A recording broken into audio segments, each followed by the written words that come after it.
Hi everyone, welcome to amazing channel of Brilliant Katha. When you're rubbing one body with another body, electrons are transferred from one object to what? Another object. Okay, this process, this type of electricity is been given a name. halogen connected carbon sp3, then it's connected to benzene. See all of you, halogen connected. What is this carbon hybridization? Full single bond sp3, see then a benzene ring.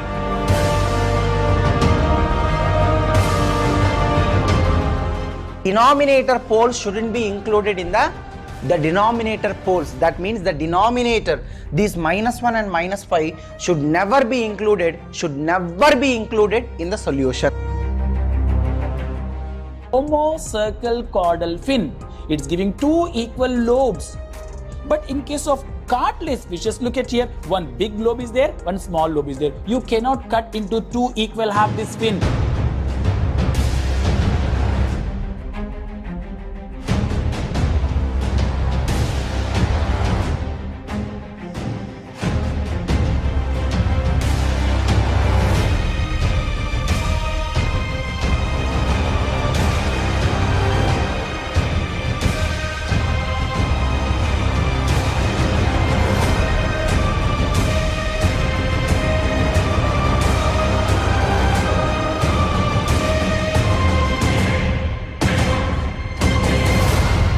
Brilliant Katha.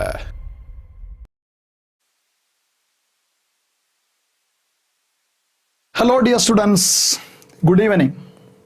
Welcome to the live discussion of mock 2 test paper question discussions. Okay, I hope all of you are present there.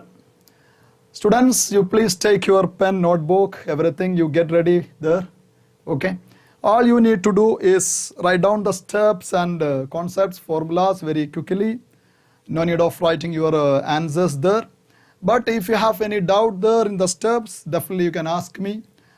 Also you can ask me those doubts in the offline session tomorrow. Okay, we can move into the questions. The first one is the number of insignificant zeros in 0.004850. See, insignificant zeros. This zero is insignificant. These two zeros immediately after the decimal point are also insignificant. Then this zero is between two non-zero digits, that is significant. So these three zeros are not significant. This is significant zero. This is also significant zero. If there is a decimal point, then the terminal zeros are significant. So these two zeros are significant. The first three zeros are not significant. So the answer is C. Very direct. Okay. Yes. The next one. See, parallax method is used for the measurement of. Parallax method is used for the measurement of. Suppose here is an angle formed theta. An angle is formed here theta. Then what about this distance? This distance, if you know this distance or this distance base, we have angles equal to arc divided by radius. Okay, or radius r, or this distance r is equal to this base divided by angle. Clear? Basic of trigonometry. And this theta should be in radian unit. And this method of measuring the distance is called parallax method. So parallax method is used for the measurement of length. Okay, yes. Next, dimensions of v square by rg is same as of. We know in laws of motion we have studied the equation of optimum speed of a vehicle. Optimum speed of a vehicle, v optimum, is equal to root of rg tan theta. Okay, optimum speed of a vehicle along a banked road is v optimum is equal to root of rg tan theta. So this v square is equal to rg tan theta. Okay, v optimum square is equal to rg tan theta. Okay, so what is this v square by rg? V square by rg is simply tan theta. Tan theta is unitless, dimensionless. Okay, so what is v square by rg is dimensionless. Dimensionless means that of angle. You know, angle has unit but no dimension.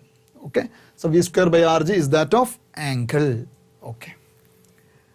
The next one, choose the correct statement. Area under velocity time graph gives the distance traveled. It is incorrect. Area under velocity time graph is the displacement. Displacement is the change in position. Area under velocity time graph gives the change in position. This is the answer. Clear. Area under velocity time graph gives the average acceleration. Incorrect. Area under velocity time graph gives change in acceleration. Incorrect. So answer is option B. Clear. Area under velocity time graph means integral VDT. Isn't it? Integral VDT is our dx value. Dx value. Okay. We have V is equal to dx by dt. V is equal to dx by dt, velocity. Then what is dx is equal to vdt? Okay. Dx is equal to vdt. Okay. Then what is this integral dx? Actually, it's integral dx. Integral dx is equal to integral vdt. Isn't it? Integral vdt. And what is integral ds is delta x. Delta x. And this is the area under velocity time graph. Area under velocity time graph. This integration is actually area. So this is delta x means the change in position. Answer is option B. Fine. The next one. A man walks on a straight road from his home to market. From home to market, it is a straight road. Okay. 2 kilometers away. 2 kilometers away. Okay. With a speed of 4 kilometers per hour. Okay. This journey is with a speed of 4 kilometers per hour. This is 4 kilometers per hour speed journey. From home to market, 4 kilometers per hour. Okay. He stays in the market for 30 minutes. In the market, he stays for 30 minutes means 0.5 hours. Okay. Then returns to home with a speed of 6 kilometers per hour. Returning home with another speed of 6 kilometers per hour. Okay. The magnitude of average speed of whole journey is. Average speed is what? Average speed is basically total distance traveled divided by total time. That is average speed. Okay.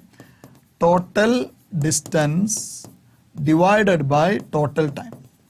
This is the average speed. Clear. What is the total distance from home to market is 2 kilometers. From market to home is again 2 kilometers. Total distance is 4 kilometers. Divided by. Then time, total time. From home to market, the time is S by V. We have S is equal to Vt formula is there in uniform motion, isn't it? Then what is time is equal to S by V. Time is equal to S by V. So from home to market, what is the time is? S by V. S by V is 2 by 4 plus. Okay. Then he is staying there for half hours means 0.5 plus. Then from market to home, what is the time taken is again S by V. S by V is 2 divided by 6. Understood? This is equal to 4 and this will be in hour unit. Okay. This denominator is in hour unit. Okay. So this is 4 kilometer divided by 2 by 4 is 0.5. 0.5 plus 0.5 is 1.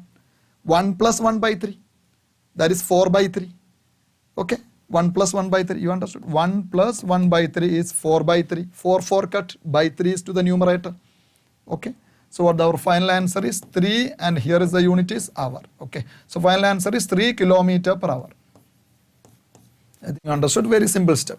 So the basic equation of speed average is equal to total distance divided by total time taken. And what is the average velocity is total displacement divided by total time taken. I hope you understood it very clearly. Okay. The next one.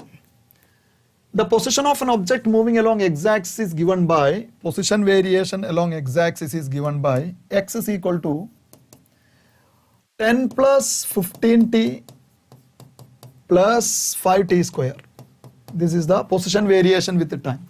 Where x is in meter and t is in second. The velocity of body at t is equal to 3 seconds is. Very simple question. What is the velocity's first derivative of position with respect to time? Okay. Derivative of 10 is 0. 15t with respect to time is 15 plus 5t square derivative is 2 into 5, 10 into t raised to 2 minus 1. That is t. Okay. 15 plus 10t. 15 plus 10t is the velocity. 15 plus 10t. Okay. When time is 3 seconds, what it is? 15 plus 10 into 3. 30 plus 15 is 45 meter per second.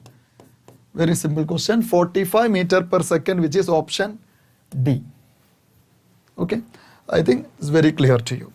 The velocity, very simple, dx by dt, first derivative of position with respect to time. Okay. The next one, what displacement at an angle of 60 degree? Okay, actually this is a degree, 60 degree. What displacement at an angle of 60 degree to the x-axis has an x component of 5 meter? Plot x-axis, then y-axis, then origin. Okay.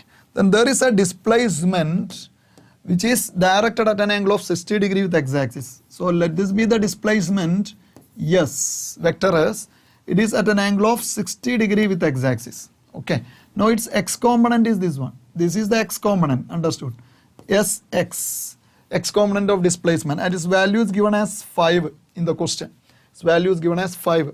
Okay. So what about this value? See, we have this length is S into cos 60. S into cos 60, isn't it? S into cos 60 is equal to 5. S into 1 by 2 is equal to 5. So what about S is equal to, this displacement magnitude is 10 we obtained. Displacement value, so this is obtained as 10. Clear? Now, here in the option it is given in vector I cap j cap. Okay, x component plus y component. Vector summation means Sx I cap plus Sy j cap. Okay. So this vector S is equal to Sx into I cap plus Sy into j cap. Okay. And Sx is already given as 5. So 5 I cap plus 5 I cap plus 5 I cap plus. So these two options in there, 5 I cap is there. Now Sy we need to calculate. Look into this figure. What is Sy?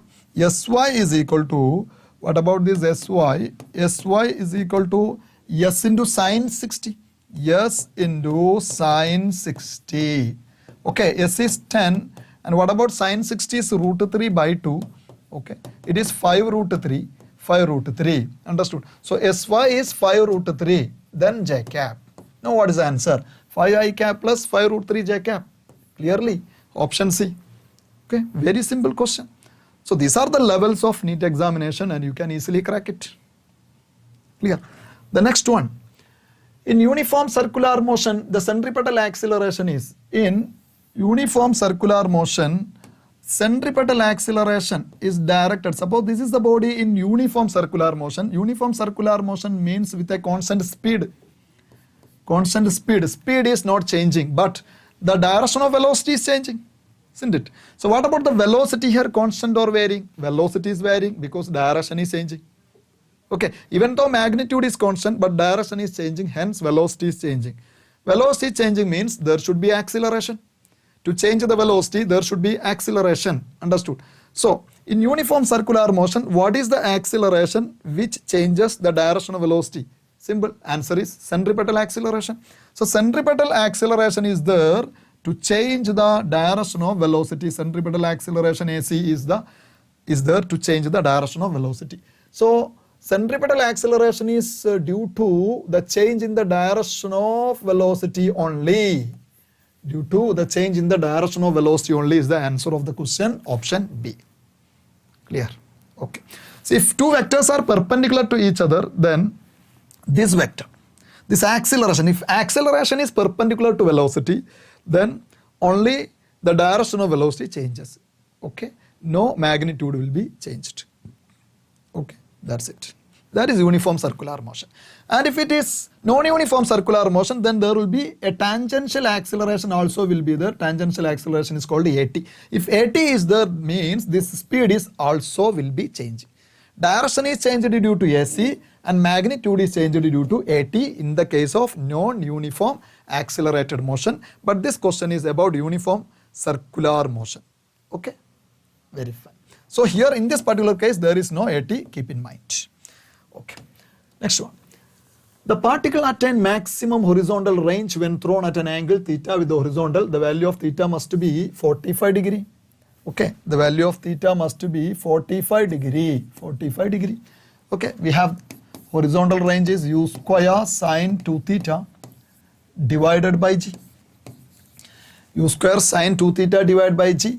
And this r will be maximum when sine 2 theta is maximum. Sine 2 theta is maximum 1. It happens when 2 theta is 90 degree. It's very clear. We all know that 2 theta is 90 degree means theta is equal to 45 degree. Okay.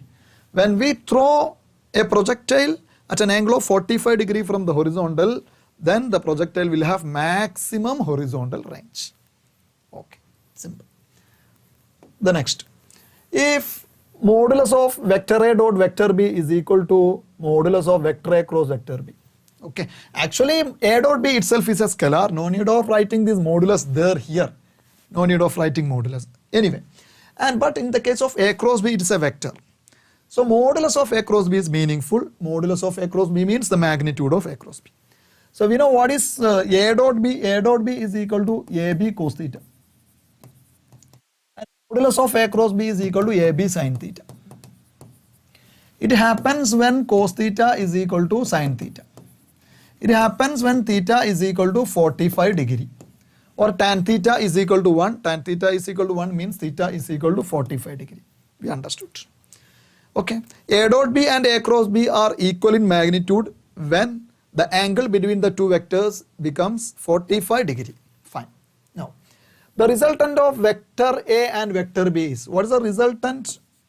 Magnitude of the resultant vector is root of A square plus B square plus 2AB cos theta. 2AB cos theta. Okay. Here theta is 45 degree, cos theta is 1 by root 2. 1 by root 2. So A square plus B square plus 2 into AB into cos theta is 1 by root 2. Okay. What is 2 by root 2? 2 by root 2 is root 2. 2 by root 2 is root 2. Check it. This is not the answer. This is not the answer. A square plus B square plus 2AB raised to half. That is not the answer. A square plus B square plus root 2AB all raised to half. All raised to half means root of. Okay. 2 by root 2 is root 2. Isn't it? 2 by root 2 is simply root 2. Okay. So this is the answer, option D. Fine. Clear. The next. A man of mass 60 kilogram stands on a weighing scale in a lift. The man is in a lift which is moving upward with a uniform speed. Yes. This is moving with a uniform speed. The lift is moving upward or downward with a uniform speed. Uniform speed. If the lift is moving upward or downward with a uniform speed means acceleration is 0. Acceleration 0 means the weight of the man remains same as it is at rest. Okay. If the lift is moving up or down with constant velocity. Otherwise, if the lift is stationary, then the weight of the man remains same. It is not going to change. See, when the weight is increasing, when the lift accelerates upward, the weight is equal to m into g plus a. If the lift accelerates upward, then what the weight is m into g plus a. And if the lift is accelerating downward, the weight is m into g minus a. Understood? And if the lift is in free fall, this a is g, g minus g 0, then the weight becomes 0. Okay. So in the case of upward, downward, uniform speed, the weight is not varying, and the weight of the man, the mass of the man 60 kilogram. So what is the reading of the scale? The reading of the scale means the weight of the man. Weight of the man will be 60 kilogram weight itself. No change. Very direct. Okay. Yes. Now, 12th question. Listen. A force time plot for a body is shown in the figure. The total change in momentum of the body is force versus time is given. That graph is given here. We know force, according to Newton's second law of motion, force is dp by dt. Okay. Then what is dp is equal to f into dt. Okay. Integrating both sides, we get integral dp is equal to integral f dt. Okay. What is integral dp is delta p, the overall total change in momentum is equal to integral f dt. And what is the meaning of integration is the area under the graph. So this is area under force time graph. Area under force time graph, isn't it? So we have asked the change in momentum. So we need to calculate what is the area under this force time graph. Clear? So it's of two regions. One is this rectangular region. Its area is length into breadth. Length is 40 and breadth is 10. It is 400. Okay. And this is a right angle triangle. Its area is half BH. Half into base is 20 and this height is 10. So it is equal to 10 into 10, that is 100. 400 plus 100 is the total area. 400 plus 100 total area means 500. 500 Newton second is the answer. Okay, keep this in mind. The overall change in momentum is the area under force time graph. Area under force time graph. Okay, that's it. Fine. Come on. 13th. For a given surface, the normal reaction and frictional force are inclined at. Suppose for a given surface, suppose this is the surface. Okay. One point is the normal reaction is always perpendicular to the surface. Normal reaction is always perpendicular to the surface. Normal reaction, suppose here is a body. You imagine a body here. A body is placed here. Okay. Then the normal reaction acting on the body from the ground is perpendicular to the tangent. Very important. Okay. And what about the frictional force? The frictional force will be along the tangent. Frictional force will be along the tangent of the contact. Frictional force will be along the tangent of the contact. If the body is moving in this direction, then the friction will be along the tangent of the contact, opposite to motion. So what is the angle between this normal reaction and frictional force? Clearly 90 degree. 90 degree to each other, that is option B, very direct. Okay, fine. 14th, come on. The ratio of tensions T1 and T2 as shown in the figure is, see this T1 is balancing this 5 kilogram and 10 kilogram. Okay, so T1 is equal to 15 kilogram weight.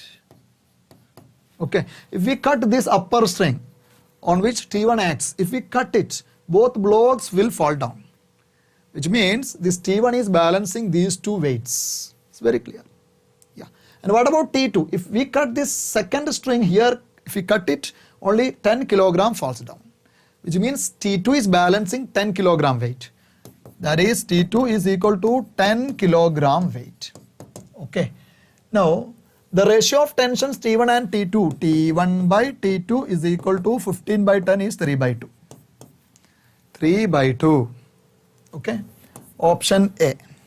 Very simple. 15th, come on.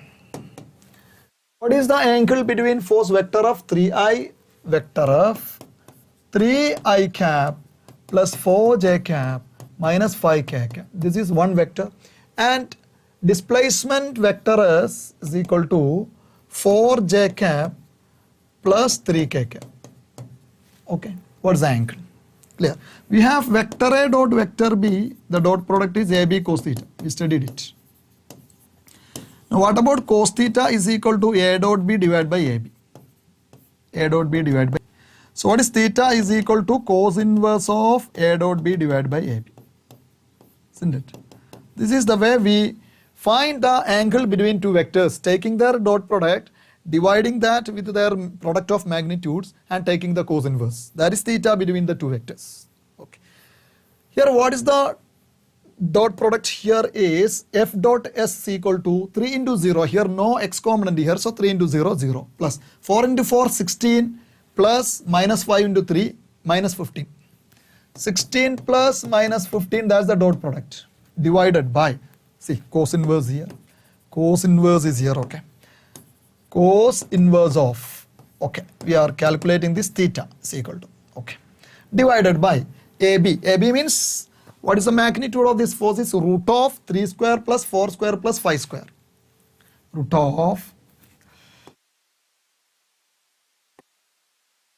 3 square plus 4 square plus 5 square into magnitude of vector S is root of 4 square plus 3 square.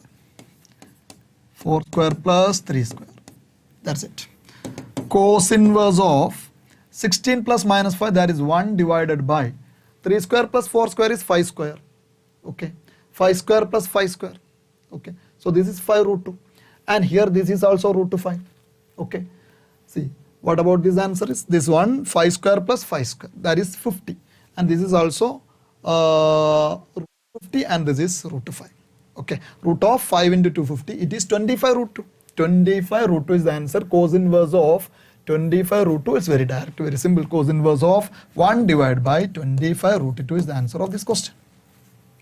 Okay, very direct idea of dot product and finding the angle from dot product. Okay. Now, The next one is raindrop is falling downwards under influence of gravity and opposing resistive force. Consider a drop of mass 5 gram falling from height of 500 meter and hits ground with a speed of 70 meter per second.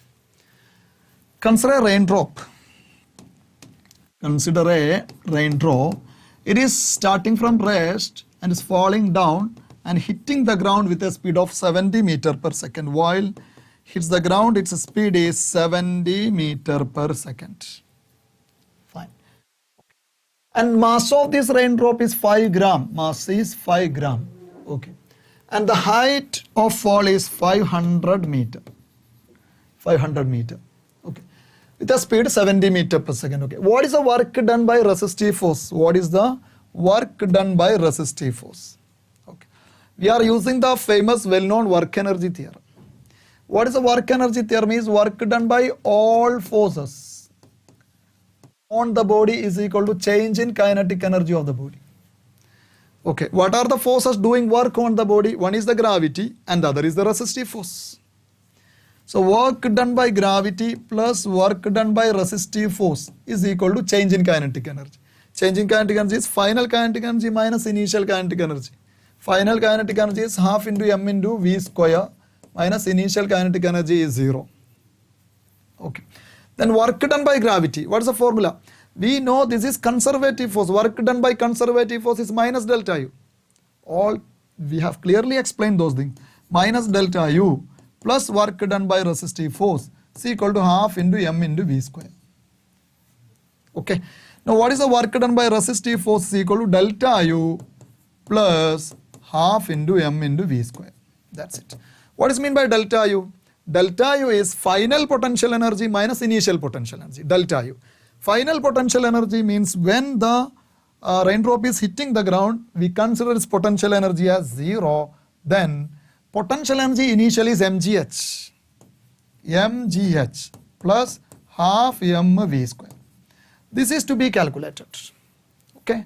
0 minus mgh plus half means what is the answer is, what is the work done by this resistive force is minus mgh plus half into m into v square. Now we put the value. Minus mass is 5 gram.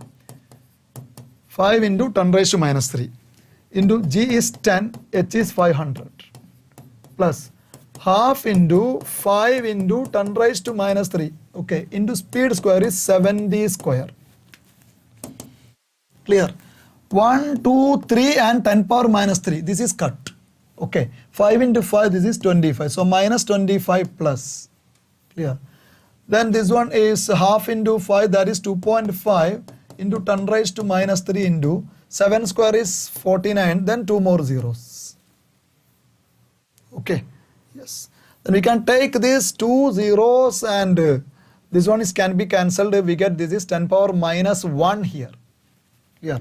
Minus 225 plus, what about this one is 2.5. Then one more 0 we are taking means this is 0.25. 0.25 is 1 by 4. 1 by 4 into 49.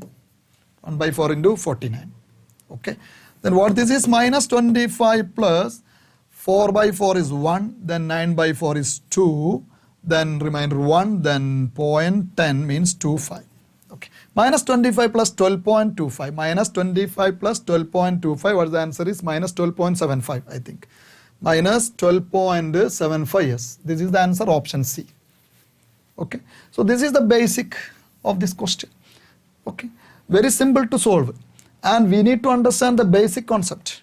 In this process, work done by all forces on the body will be change in kinetic energy is fixed at all situation. And one more concept is work done by the conservative force is minus delta u. These 2 points we have to understand properly. I think you understood it. Okay. Moving to the next question is, see. A cyclist comes to skidding stop in 6 meter. 6 meter. A cyclist is stopped in 6 meter. During this process, the force on cycle due to road is 120 Newton. Okay, consider a cycle. For example, consider this is the cycle. Okay, no problem. Whatever may be the shape of the cycle, not important. Okay, During the process, the force on the cycle due to the rod is 120 Newton. Suppose the cycle is moving in this direction, then the force is opposite to the motion. The force is opposite to the motion. So it is, what the force is, resistive force is in this direction, and it is 120 Newton. Fine. Okay. And the distance, skidding distance is 6 meter. The stopping distance is 6 meter. The cycle is moving 6 meter and it is stopped. 6 meter and it is stopped. Okay. How much work does rod do on the cycle? What is the work done by the rod on the cycle? This force is a constant force, so we apply the work done is F dot D. F dot D. Force, then displacement, then cos theta. Force value is 120. Displacement value is 6. Then cos of angle between these two vectors. Force in this direction, displacement in the forward direction. Angle is 180 degree. Cos 180. Cos 180 is minus 1. Okay, minus 120 into 6. Okay, this is minus 720 joule. Minus 720 joule, which is option A. Okay, yes. This is minus 720 joules, very direct. Okay, so what is the work done by which force we have to understand? And the angle between that force and the displacement should be taken. And also we should care that whether the force is constant or not. If the force is constant, then we have to take the integral of F dot dr. In that way, we have to find the work done. Very simple. The next. 3 particles of equal masses are placed at coordinates 1, 1, 2, 2 and 4, 4 respectively. The position coordinate of center of mass of the system of 3 particles. Okay. These are the masses, equal masses. M1 is equal to M, M2 is equal to M, M3 is equal to M. We may take. Okay. X1 is equal to 1, Y1 is equal to 1. Okay. X2 means the x coordinate of second mass is 2, then Y2 is also 2. Okay. Then X3, the x coordinate of third mass is 4 and Y3 is also 4. Yes. Then what are the position coordinates of center of mass?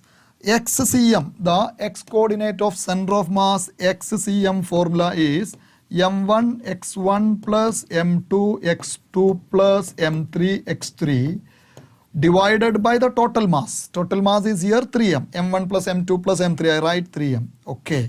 Then M1 is M. Then M2 also M. M3 also M. M cuts. Okay. Then what if we get x1 plus x2 plus x3 divided by 3. Okay. Then this is 7 by 3.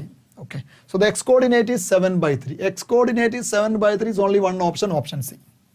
X coordinate 7 by 3, only one option, option C. No need of checking the y coordinate. And if there are two 7 by 3 options there, then we need to check YCM. What is the formula of YCM is equal to M1 Y1 plus M2 Y2 plus M3 Y3 all divided by total mass. Okay. Here the y values also same, means we are getting the same answer, 7 by 3, very direct. I hope you understood. Moving to the next question. Students, I think you are there. Okay, you have to copy these steps and focus on the steps. If any doubt, there only you come in there. Otherwise, you just listen the class and you can also clear the doubts tomorrow in the offline classes also. Okay, the important thing is focusing on the concept, not on the particular question and on the answers. Okay, tremendous different wide varieties of questions are possible. You know, this is physics, and from one concept, for example, this center of mass concept itself may give you infinite questions. I told you in the class. Okay, so all we need to do, focus on the concepts and calculation abilities, mathematical skills, developing that. Okay, that will bring you definitely the mark. We are moving to the 19th. Consider a system of two identical particles. Two identical particles. One of the particles is at rest and the other has an acceleration a. One particle is at rest, other is at acceleration a. The center of mass has an acceleration of. What is this problem is the acceleration of center of mass. And we studied the formula of acceleration of center of mass is m1a1 plus m2a2 divided by the sum of masses m1 plus m2. Isn't it? Then one particle is at rest means zero acceleration. Second particle is acceleration is a, so it is ma, and identical masses, so we can take m. divided by sum of masses is 2m. M cut, the answer is A by 2. Okay. Actually, these are 5-second, 10-second questions. Yes. The next one is, what is this answer? Is A by 2, option B. Yes. And 20. 4 bodies, a ring, a solid cylinder, a hollow sphere, and a solid sphere. Same mass and radius. Mass and radius are same. Mass and radius are same for these 5 bodies. One is a ring, then one is a solid cylinder, the other is a hollow sphere, then a solid sphere. These are the bodies. Okay. Roll down a rough inclined plane. This is rolling along a rough, roll down. Okay. Angle of inclination, let it be theta, and these bodies are rolling down along this rough inclined plane. Okay, without slipping. Okay, rolling without slipping means definitely there should be friction, then only the torque of rolling will be there. So it is rolling there without slipping along a rough inclined plane. Okay, fine. The body with greatest rotational kinetic energy at the bottom. When the bodies are reaching the bottom, which body has the greatest rotational kinetic energy is asked. Rotational kinetic energy formula, we need to take here. What is kinetic energy of rotation is half into moment of inertia into omega square. This is kinetic energy of rotation. Half into moment of inertia into omega square. Yes. Half into what is moment of inertia is m into k square, where k is the radius of gyration. And what about omega? Omega is v by r. Okay. V is equal to r omega. V is equal to r omega, or omega is equal to v by r. So omega square is v square by r square. Clear? So this is half into m into k square by r square is there, then v square. Yes. Then what about v? When the bodies are reaching the bottom, what is the velocity at the bottom? Velocity at the bottom formula is there to be applied separately. Velocity at the bottom is 2gh divided by 1 plus k square by r square. Velocity at the bottom. Velocity at the bottom formula, see, velocity at the bottom formula is, actually this is root of, okay, there will be root of this and v square value. This is v square value. Velocity at the bottom. This is how we done this. mgh value is converted into rolling kinetic energy. Isn't it? mgh value at the top is converted into the rolling kinetic energy, half into m into v square into 1 plus k square by r square. Conservation of mechanical energy. And this m cut and we get v square is 2gh divided by 1 plus k square by r square. We get the v square value. Clear? What is applied here is conservation of mechanical energy. Conservation of mechanical energy applied when there is only work done by the conservative forces. And here definitely friction is there, which is a non-conservative force, but still we are applying this conservation of mechanical energy. Why? Because friction is there, but it is not doing any work. Friction is here on the body, but it is not doing any work because the bottom particle is always at rest.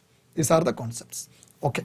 Now v square is 2gh divided by 1 plus k square by r square. We need to apply here instead of v square. Okay. So this is half into m into k square by r square into 2gh divided by 1 plus k square by r square. Okay. This is the kinetic energy of rotation. The next slide I may write. What is the kinetic energy of the rotating body is half into m into k square by r square into 2gh divided by 1 plus k square by r square. Okay. Out of all these bodies, this half m, 2gh are constants. Okay. K square by r square is only varying there. So we take all those are some constant k, then I may write this as k square by r square divided by 1 plus k square by r square. Okay. So this is a constant because this is a comparison. The question is which body has the greatest rotational kinetic energy at the bottom. So no need of these values, half into m into 2gh not needed there. So we write that them as a constant and we are checking this k square by r square value divided by 1 plus this value which is greatest for what, that we are going to check. So I am writing this as this k square by r square is placed in the denominator, means 1 divided by k square by r square is r square by k square plus k square by r square divided by k square by r square is 1. I hope you understood. Okay. So this kinetic energy of rotational body is inversely proportional to this 1 plus r square by k square value. 1 plus r square by k square value. Okay. Okay. You first of all, you just once you understand these steps and finally you fix it and by heart this. Okay. When some bodies of equal masses and radius are starts rolling from a particular height, and at the bottom what is the kinetic energy of rotation maximum based on this value.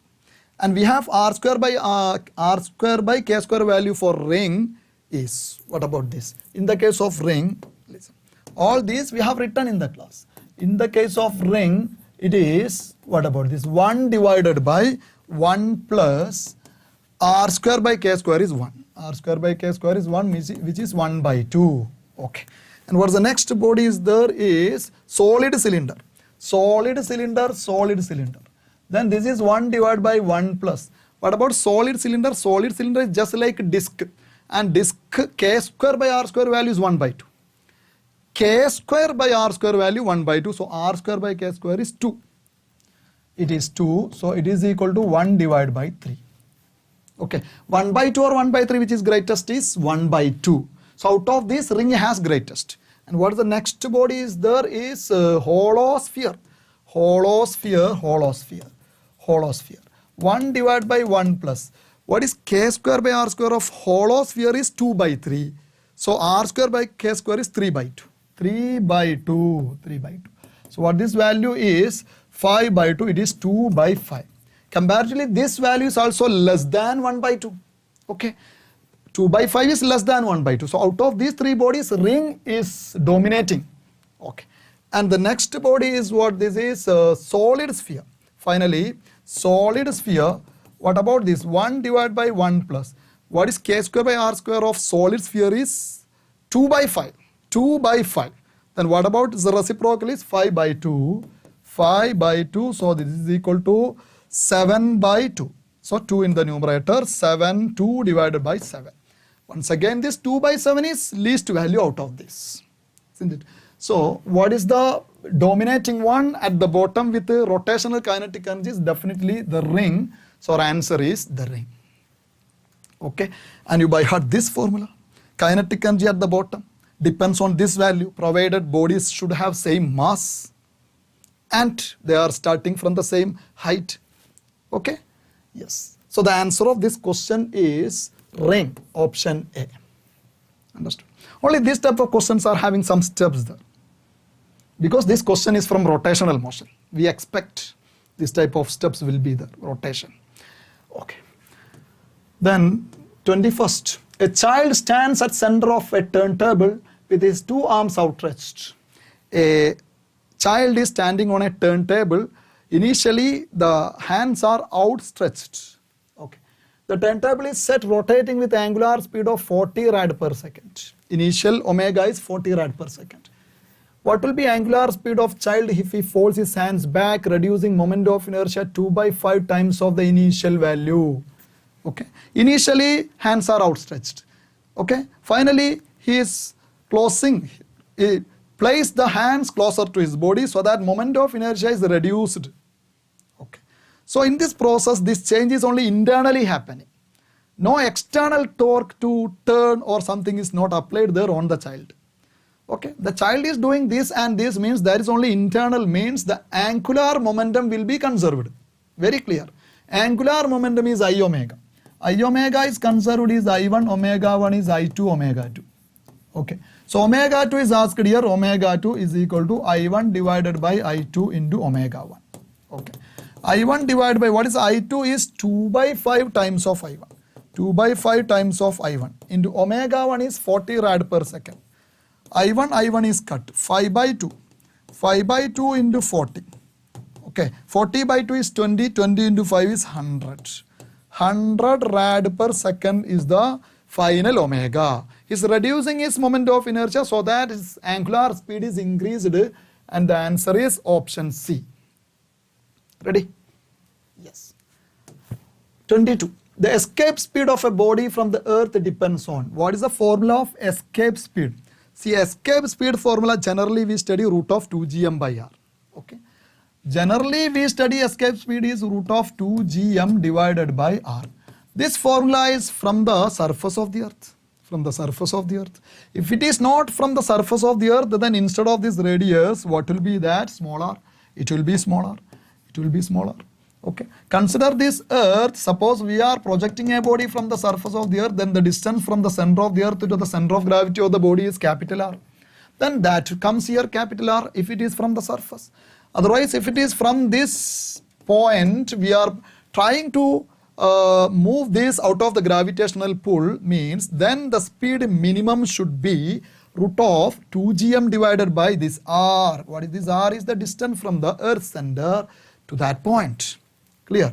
So definitely, what about this small r is root of 2gm divided by r plus h. Okay, this r plus h value. Okay, so escape speed depends on from what point we are projecting the body. Depends. And also depending on gm. Gm means gr square. Okay, you studied that. Gm is equal to gr square. Okay, the value of acceleration due to gravity on the surface of the huge body like earth or any other one, and radius of that body, that particular huge body. Okay, definitely on these values it depends, and also on the point from where we are projecting that. So mass of the body is not here. Okay, mass of the body means the body whose we are trying to project. Its mass is not here. Its mass is not here. This mass is only the mass of the earth. Mass of this body, small m, is not here in the formula. So mass of the body is not there. The direction of projection is not there. In any direction we can project. Okay, except not perpendicularly downwards. If it is projected perpendicularly downwards, means it will hit on the surface. No use. Okay. Now, the height of location from where the body is launched definitely is there. The height of location, so answer is option C. 23. The force of gravitation between two masses is 10 millinewton in vacuum. If both the masses are placed in a liquid, suppose two masses are there, m1, m2, the force between them is 2 millinewton, F is equal to, what about it? 10, yeah, 10 millinewton. Okay. Now these masses are placed in a liquid, the same distance. Okay. The new force of gravitation is, we know the force of gravitation defined by Newton's gravitation law is G, m1, m2, divided by r square. Okay, dear students, please listen that. Please try to understand this G value is universal gravitational constant. It is independent of the medium. Independent of the medium. Okay, so the same force will be acting 10 millinewton. The same force will be acting. Okay, yes. The next one is 3 equal masses 3 kilogram each are fixed at the vertices of an equilateral triangle ABC. Come on, this is an equilateral triangle ABC.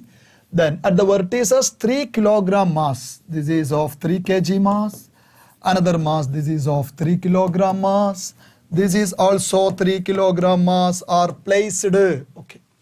The gravitational force acting on mass 2 kilogram placed at the centroid of the triangle. Come on, at the centroid you are placing any mass. What will be the force on any mass will be 0. Why? See, this is a symmetric system, and at the center of the symmetric system the field intensity is 0. Field intensity at the center of symmetric system will be 0. So whatever mass we place here, no net force will be there.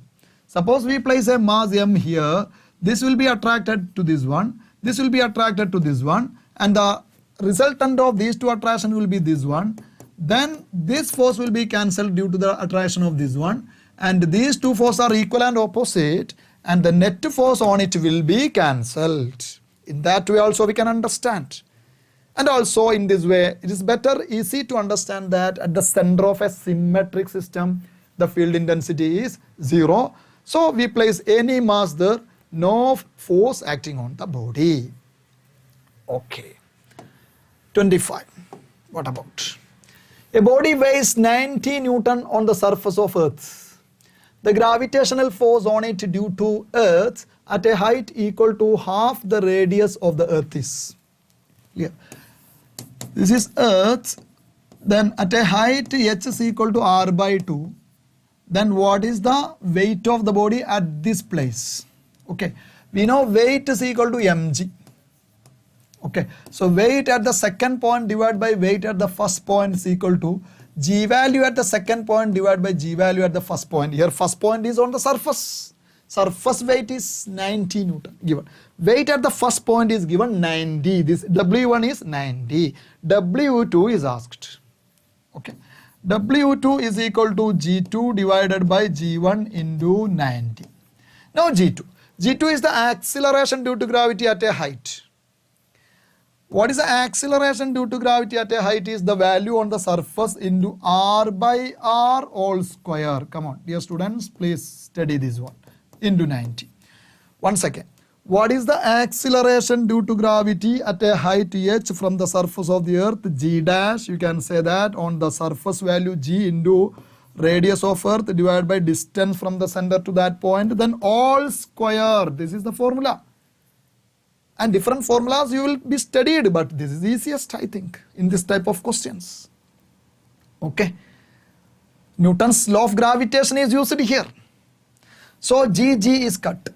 So what is this? W2 is equal to R divided by, what is this? Small r is? Small r is R plus R by 2. You understood? This is the R value, that is R plus R by 2. R plus R by 2 is 3R by 2. 3R by 2 all square into 90. R cut 2 by 3 all square is 4 by 9 into 90. 4 into 10, 40 Newton is the answer. I hope it is very clear. 40 Newton is the answer of this question. 40 Newton, where it is option B is the answer of the question. Ready? Yes. 26. The strain produced by a hydraulic pressure is called.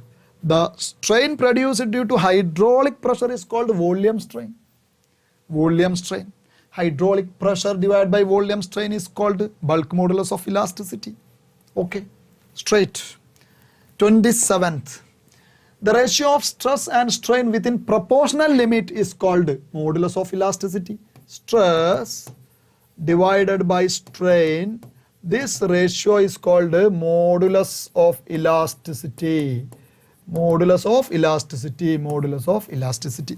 What is the SI unit of modulus of elasticity? That of the stress. Strain has no unit. And what is the SI unit of stress is? Pascal or Newton per meter square. You know, stress is force divided by area. Okay. And strain is change in length divided by original length. Or change in volume divided by initial volume, etc. Okay. In the graph shown, if the Young's modulus of material A is Y, then the Young's modulus for material B is. Here this graph is stress versus strain graph. Okay. What is the slope of the graph is equal to tan theta. Generally slope of a graph is tan theta. And what about tan theta is opposite by adjacent. Opposite side will be the stress. Suppose here you are taking this triangle, then what about this tan theta is opposite side by adjacent. But this opposite side is stress divided by strain. Stress divided by strain, stress by strain. And what it is, stress by strain is the modulus of elasticity, Young's modulus. We can say Young's modulus. Okay. So slope of this graph is Young's modulus of elasticity. Then modulus of material A is given Y. Then what is the modulus of material B? So I take the ratio YB divided by YA is equal to tan of slope of B, graph B. Slope of graph B is tan 60. Total angle is 60 from x-axis divided by slope of graph A. Graph A is tan 30. Tan 30. Tan 60 by tan 30. Tan 60 is root 3. Tan 30 is 1 by root 3. Root 3 divided by 1 by root 3 is 3. It is 3. So YB, the Young's modulus of material B is 3 times of Young's modulus of material A. 3 times of what is the Young's modulus of material A is given in the question as Y. So the answer is 3Y is the answer, option C. Okay, this is the way. What to understand is slope is stress by strain. If stress is given here, sometimes they may give you stress here. Okay, then 1 by slope is Young's modulus in that case. Clear? Need to focus on the concept. We are repeating that point. Yes. The next. Along a streamline flow is a particular flow under the laws in which the laws of that fluid dynamics is obeyed. That flow is called a streamline flow. We have discussed that in mechanical properties of fluids. Clear? If a flow is streamlined at each and every point, you consider a point, all the particles reaching there will be having same velocity. And consider a different point, at this different point velocity may be different, but all the particles reaching at this point will be having same velocity. And velocity will be along the tangent of the flow. This is what streamlined flow is. In streamlined flow, we can apply the equation of continuity. We can apply the well-known Bernoulli's principle. Okay. So here the options, the velocity of a fluid particle remains constant along a streamlined flow. The velocity of a fluid particle remains constant. This is true. It is incorrect. Along a streamlined flow, a fluid particle at each and every point are having same velocity. Is that true? It is incorrect. At this point one velocity, at this point another velocity may be. What's the point is, at a particular point, all particles are having same velocity. So the velocity of all fluid particles crossing a given position is constant. So this is the answer, option B. 29th is answered. Come on.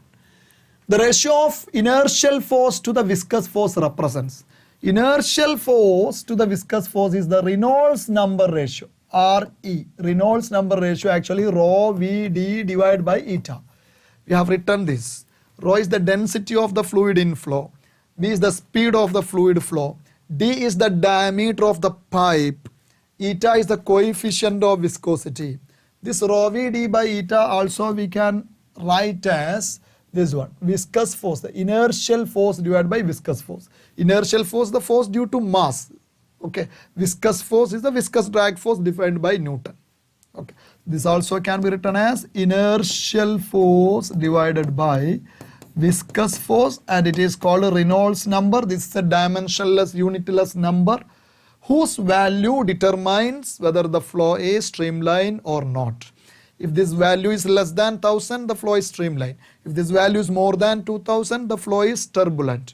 If the value between 1000 and 2000, we cannot predict whether the flow is streamlined or turbulent. Very clear. So this is Reynolds number, this ratio is called. Okay. When a drop of water splits, up into number of droplets, when a drop of water is splits up into number of droplets, we discussed that the area is increasing. So we have to increase the area. The total area of this one is less compared to this one, but total area of all these small droplets will be greater than the area of this one. So area is increasing. So we have to apply work to increase the area against surface tension force. So that applied work done will be the increase in energy, or this one will be absorbing energy. This one will be absorbing energy and splitting into multiple fragments. Okay. So surface area will increase is true. Volume decreases is incorrect. Volume remains same. This volume and this total volume will be same. Volume is conserved. Energy is absorbed. This is absorbing energy. That's why it is possible. So both A and C are the answer. This is the answer. Option D is the answer of this particular question. Okay. 32. Dynamic lift due to spinning of ball is. When ball spinning, it is deviating its path. Okay, that is very well known observed phenomenon while we observe football match, cricket match, etc. The spinning ball deviates its path and is bending like a banana, bend it like Beckham. Okay, so that particular effect is called Magnus effect. Where is it? Magnus effect is option A. Yes. 33.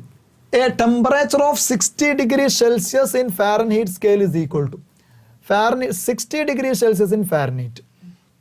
Okay, what is the F value is 32 plus 9 by 5 into C. 32 plus 9 by 5 C is the F value. Temperature in Fahrenheit. 32 plus 9 by 5 into what about C is 60. Okay, 32 plus 60 by 5 is 12. 9 into 12. 9 into 12 is 108, isn't it? 108. So this is 140 and it is F value, so it is SI, its unit is not SI unit. Okay, SI unit of temperature is Kelvin. So it is F value, so its unit is degree Fahrenheit. So 60 degrees Celsius is 60 degrees Celsius and 140 degree Fahrenheit are the same temperatures. 140 degree Fahrenheit. Option B is the correct answer. Okay. 34. A monatomic ideal gas, monoatomic, carefully listen that, undergoes an adiabatic process. Adiabatic process, another important point. From temperature 300 K to 600 K, there is a temperature change. Okay. The gas has 2 moles, number of mole is 2. Initial temperature is 300 Kelvin. Final temperature is equal to 600 Kelvin. The process is adiabatic, the gas is monatomic. Monatomic gas, gamma value is 5/3. F value is 3. Gamma is 5/3. All these are very clear. Calculate work done by this ideal gas. What is the process? Adiabatic process. What is the equation of work done during adiabatic process? Work done by a gas during its adiabatic change. The formula is NR divided by gamma minus 1 into initial temperature minus final temperature. That's it. Okay. Now it's very simple. What is N is 2, then R is R, because the options are in R only. So no need of converting that R value. Let it be as it is. Divided by gamma is 5/3 minus 1. Initial temperature 300. Final temperature 600. 5/3 minus 1, that is 2/3. 2 cut. So it is 3R. Then this is minus 300. So minus 900 R joule value is the answer. Minus 900 R joule is the answer. Option D is the correct answer. Good. The equation of motion is represented by y is equal to sin omega t plus cos omega t. Okay. The time period of motion is, see, this term is varying symbol harmonically with a time period of omega divided by 2 pi. The time period of this term or this term repeats after every omega by 2 pi second. And this term is also repeating by the same time interval omega divided by 2 pi, because both of these are having same angular frequency omega. So the entire function repeats after a time interval of omega divided by 2 pi. So this function, what is the time period of this function is, what about it is time period. What is this time period is C. Time period is 2 pi by t. See, omega is 2 pi by t. So what about t is equal to 2 pi by omega. Yes, this is the formula. 2 pi by omega. Time period is the reciprocal. Okay. Omega by 2 pi is the frequency actually. It is the frequency actually. So the time period is 2 pi by omega. For both terms, the time period is 2 pi by omega. Okay. Now listen, suppose the question is like y is equal to 1 is sin omega t, the other is sin 2 omega t, suppose. Then what about? This is repeating after every 2 pi by omega. And this is repeating after every 2 pi divided by 2 omega. Okay. So this term repeats fast because its frequency is double than this. Okay. So the entire function repeats after this time. So this is the deciding factor. When this term repeats once, this term repeats twice. Okay. When this term repeats once, this term is not at all repeating. Means this function is not at all repeating. So in this particular case, what the time period of this function is 2 pi by omega. So it is decided by the lower angular frequency term. Remember that. In our question, both terms are having same angular velocity. That's why time period is no doubt 2 pi by omega. 2 pi by omega, option C. Come on. 36. A student measures the period of oscillation of a simple pendulum in successive measurements.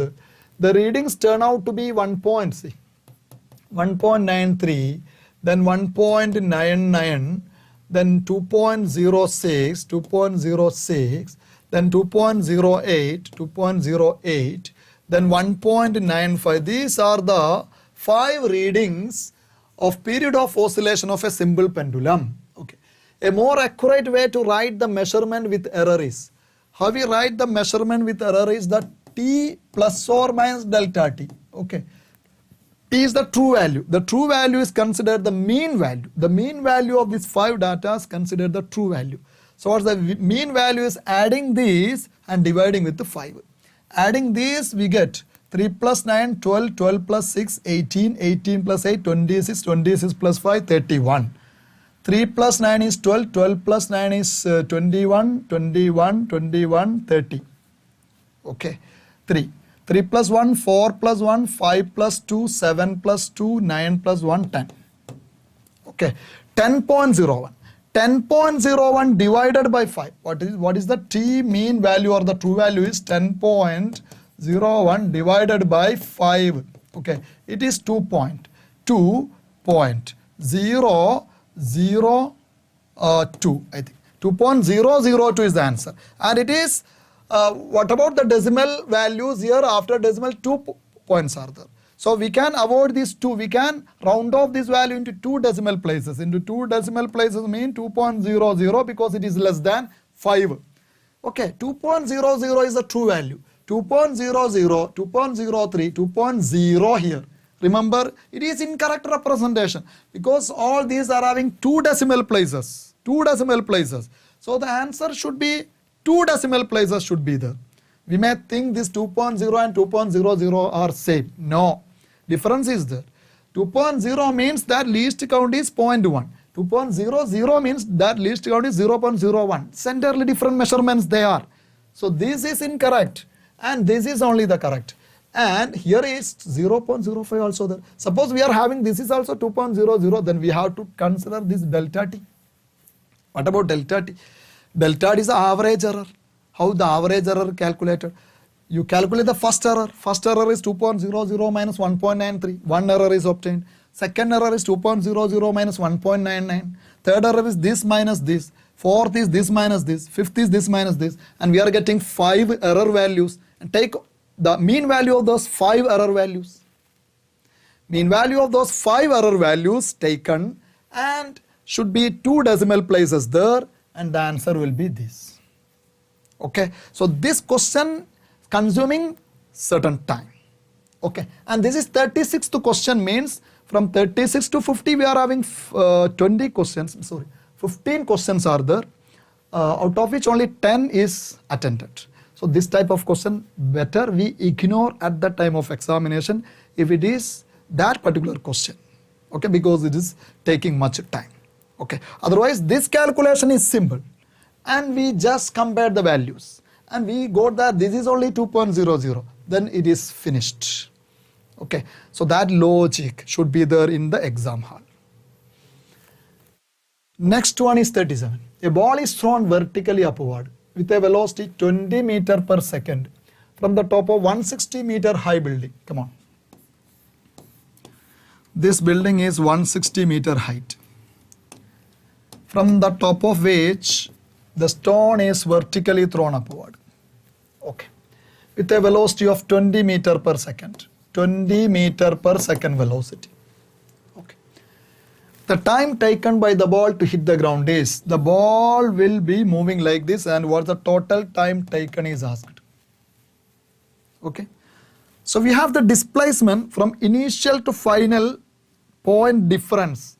Initial to final difference is the displacement is minus 160. Very careful.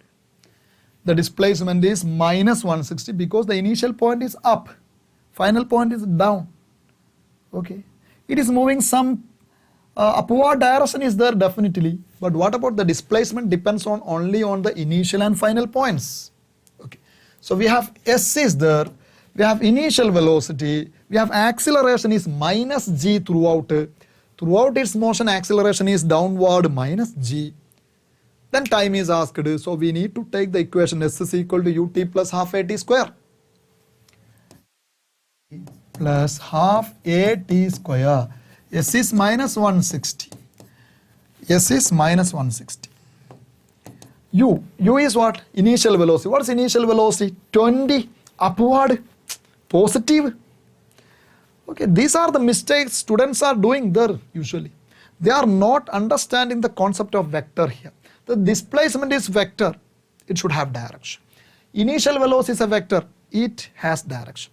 Acceleration is a vector, it is also having direction. Okay, and this is one dimensional. So we are indicating the direction by either plus or minus. Okay, so upward direction taken positive, then downward is negative. Fine. So that's why this displacement is minus.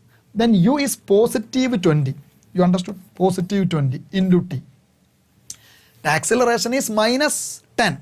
Minus 10 by 2 is minus 5 into t square. Okay, this is the formula.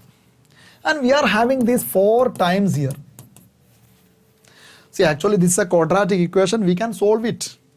T is equal to minus b plus or minus root of b square minus 4ac divided by 2a. But we are not solving the quadratic because we are already having these 4 times. So first I am applying this 8 second there.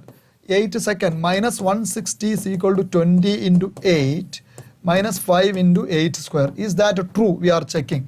20 into 8 is, what about it is 160 minus 5 into 64. 160 minus 5 into 64 is 320. So this is minus 160. Minus 160 is minus 160 is okay. So what the time taken is, fortunately the first option itself is the correct answer. Okay, if it is wrong, we will move to the next option. If that is wrong, we will move to the third. If that is wrong, definitely option D. Okay. Otherwise, you can solve. So if this is felt as complicated, then you solve as t is equal to minus b. So you take all these terms to this side. You take 5t square minus 20t minus 160 is 0. Then you solve the quadratic equation. You will get 8 second definite. So the important is formation of this quadratic formula, and solving the quadratic formula is 10th standard mathematics. Come on, 38. A particle starts from origin at t is equal to 0 with a velocity 4 joule meter per second. So initial velocity has a y component uy. It is equal to 4 j cap. It is not joule, sorry, 4 j cap meter per second, y component. And moves in xy plane with a constant acceleration of, this is moving with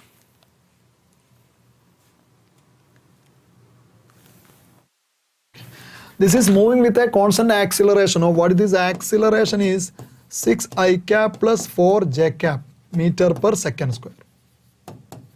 The time after which y coordinate of particle will be 48 meter.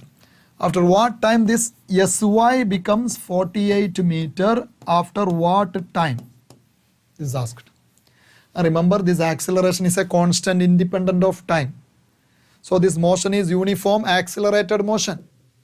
What the equation of uniform accelerated motion is? S is equal to ut plus half at square. Okay. Then this is a vector. It has components. So I am writing this y component sy is equal to uyt plus half into ay into t square, better. And what is sy given is 48. Uy is given 4. Half into what is ay? Ay is also 4. Ay is 4 into t square.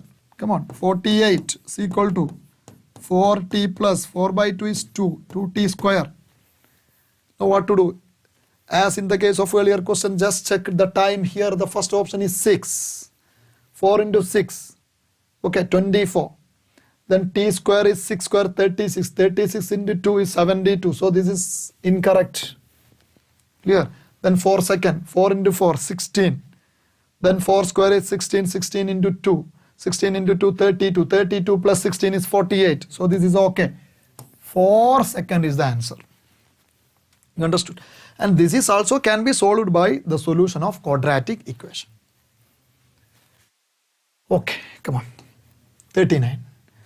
A constant retarding force of 100 Newton is applied to a body of mass 20 kilogram. Mass of the body is 20 kilogram, moving initially with the speed 20 meter per second. How long does the body take to stop? Stopping time. What is stopping time is u by a. Studied stopping time in straight line, you studied it. Stopping time u by a. U is the initial speed, a is the amount of retardation. U value is what is the initial speed is 20.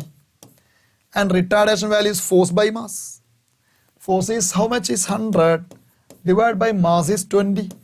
100 by 20 is 5. 20 by 5 is 4 seconds. Stopping time is 4 seconds. Understood? Okay. 40. A truck starts from rest and accelerates uniformly with 5 meters per second square. Come on. A truck. Okay. Okay. It is starting from rest and it is accelerating with 5 meters per second square. The minimum value of coefficient of static friction between surface of truck and a box placed on it such that the box does not slip. Here is a box placed. Carefully listen. The truck is accelerating. Okay. So the block also try to accelerate with the truck. Okay. Which force is responsible for the acceleration of the box? That is only friction. Okay. So the friction is producing this acceleration of the box. Okay. So this frictional force F is equal to M into A. Okay. Mass of the box into acceleration of the box. And if acceleration of the box is same as that of the truck, then it will not slip. So this mass of the box into acceleration of the truck. This is friction. And what friction it should be? This box should not slip. Should not slip means that is static friction. Understood? So what is the maximum static friction value? See, actually the minimum coefficient is asked here. Minimum coefficient is such that this F is maximum. What is that maximum is mu into normal reaction. Okay. This F is maximum, then only this mu is minimum. You know this F is equal to mu into N. Then what about this mu is equal to F divided by N. Okay. Okay. For this, say N is fixed. Okay. If we are applying here this mu, this is static friction limit, then the corresponding mu is the minimum needed mu. Okay. If mu is below this value, this friction is not available to produce this force. You understand? If the mu is less than this value, then this force is not provided by this friction and the box will slip. I think you understood. And N is nothing but mg. Okay. So M mass of the box cancelled, no, not needed. Then what is mu g is 5. Mu g is 5. So what about this mu is 5 divided by g, 5 divided by 10, 0.5. 0.5 is the minimum value needed. 0.5 is the minimum value. At least 0.5 is needed. 0.6 is okay, fine. 0.4 is not okay, the box will slip. 0.2 is also not okay, the box definitely will slip. 0.6 is fine, the box will not slip. So at least 0.5 should be there, so the answer is option C. Okay. So that you take this acceleration as mu g and accordingly you find the mu minimum value. That's the direct. Okay. 41. Come on. A shooter fires a bullet of mass 50 gram with a speed of 200 meter per second on soft wood of thickness 2 centimeter. If bullet loses 80% of its kinetic energy and emerges out, what is the emergent bullet speed? This is a block. Okay. And the bullet is entering into it. Okay. The mass of the bullet is given for 50 gram. It's a huge bullet. And the entering speed is given 200 meter per second. Okay. Now, thickness of this one is 2 centimeter. Fine. If bullet loses 80% of its kinetic energy, initial kinetic energy, and is 80% lost, and the bullet is emerging out of this, and this final kinetic energy is just 0.2 times of initial kinetic energy. 0.8 times is 0.8 times of kinetic energy lost, remaining is 0.2. Okay. So what's the emergent speed? So this one is half into m into final speed square. 0.2 into half into m into initial speed square. Half m cut. V square is 0.2 into initial speed square. Initial speed is 200. 200 square. 200 square is 40000. Clear? This is equal to 2 into 4 into 000. This is V square. Okay, then V is equal to, here you take 400, its root is 20. The remaining is there 20. Root of 20 is 5 into 4, 5 into 4, 4 root is 2, then root 5. Okay. 20 into 2 is 40. Root 5 is just greater than 2. 40 into just greater than 2 is 80 plus. 80 plus. So what the answer 80 plus here, this is 80 less, this is okay there. And this is not possible, this is not possible. And this one we check this. Okay, it is not to be 100. It is not to be 100. Okay. Then the answer will be 89.4. It's very direct. Okay. 42. Come on. The vector product of given two vectors, vector A and vector B is. What is the vector product is? We know. Vector product is determinant of, in the first row it is ijk. In the second row the first vector 3, its component 3, minus 4, then 5. In the third row, the components of the second vector 2, 1, 1. 2, 1, 1. Okay. So what the answer is I cap into positive I cap into minus 4, minus 5. That is minus 9. And how many minus 9 is there? This is minus, all are minus 9. Okay. Now moving to the next one is minus j. Starting with the plus I, then minus j. Then 3 into 1, 3 minus 2 into 5, 10. Minus 10. 3 minus 10 is minus 7. So this is plus 7. Then how many plus 7 are there? This is not. This is not. This is plus 7. This is plus 7. Okay. Then starting with the positive k. Then 3 into 1, 3 minus minus 8. That is positive 11. So 11k positive, so the answer is option C. Okay. Moving to 43rd. Potential energy of a system of 4 particles, each of mass m, placed at vertices of a square of side A. Consider a square whose side is A, then equal masses m each are placed. And what is the potential energy value? Come on. We have to take all the pairs and the term is potential energy term is minus gm1 m2 divided by r. We have to take all the pairs and take this value and add. That's a potential energy. Okay. So identical 4 pairs are there. This one, this one, this one, this one. So 4 into minus gm1 m2 divided by a. Then 2 more pairs are there, this pair and this pair. 2 more pairs, twice of, okay. What about this pair is minus g m square divided by this distance is root 2a. Root 2a, okay. What is 2 by root 2 is simply root 2. Okay. So what this answer is here, see, gm square by a is common. Minus gm square by a is common. Minus gm square by a is common. In the bracket 4 plus root 2. 4 plus root 2. So answer is option A. These are not possible. Understood? Minus gm square by a, minus gm square by a common. 2 by root 2 is root 2. Here is 4. 4 plus root 2 answer is option A. Fine. A solid sphere falls with the terminal velocity v in air. If it allowed to fall in vacuum, then see, solid sphere is falling in vacuum means no resistive force. No viscous force, no resistive force, then no terminal velocity attained. Okay. See, you understood? Suppose this is earth and this is vacuum means this will be accelerating downward. Okay. Terminal velocity of sphere is equal to v in current. Terminal velocity of sphere is greater than v in current. Terminal velocity of sphere is less than v in current. Sphere will never attain terminal velocity is the answer, option D. Okay.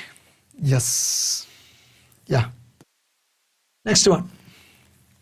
Hi Prajesh, hope you are doing great there. Okay.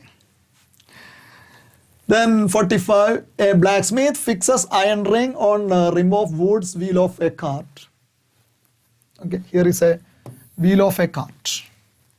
The diameter of rim and iron ring are 3.243. So what the diameter of this rim, diameter of the rim is 3.243 meter. And that of the ring, diameter of the ring is, okay, diameter of the ring, okay. This is a rim, that is this one, okay. And a ring is fitting on it. A ring is fitting on the rim. So diameter of the ring is here given 3.231 meter. So this is less compared to this. So this should be heated so that its diameter is increased. Then it will be properly fitted. So the length of this one should be increased by heating it. That's the question. Okay. At 27 degrees C, these are the corresponding diameters.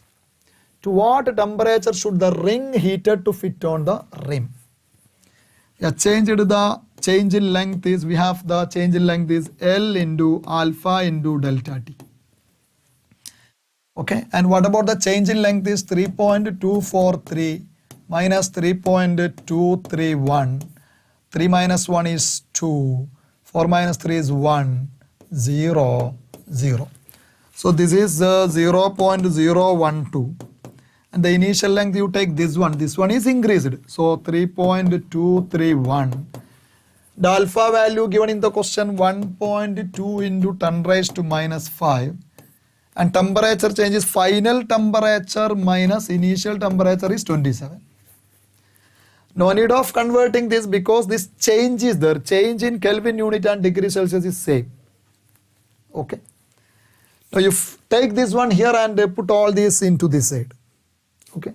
And finally you calculate what is the final temperature. Final temperature by the calculation you will get 336.5. Clear? Okay, calculation I am avoiding this calculation, you can easily do that. This is the concept. Change in length is L alpha delta T. Yes, come on.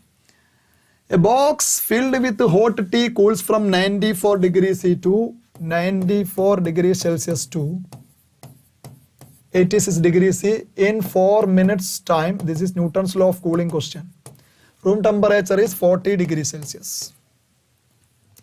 How long will it take to cool from 71 degrees Celsius to 69 degrees Celsius? What is the time taken is the question. We have Newton's law of cooling formula. dT2 divided by T2 minus T1 is equal to minus K into duration. This is the formula. In the first case, dT2 is 94 minus 86, it is 8. Okay. T2 is the average of these two data, it is 90. And T1 is the surrounding temperature, it is 40. It's minus K into 4. This is the first equation. Second equation, 71 to 69, the change is 2. Average of these two is 70. And surrounding is 40 minus K into dt. Okay. We need to get this dt, so divide this by this. This by this means 2 divided by 70 minus 40 is 30. Divide by this.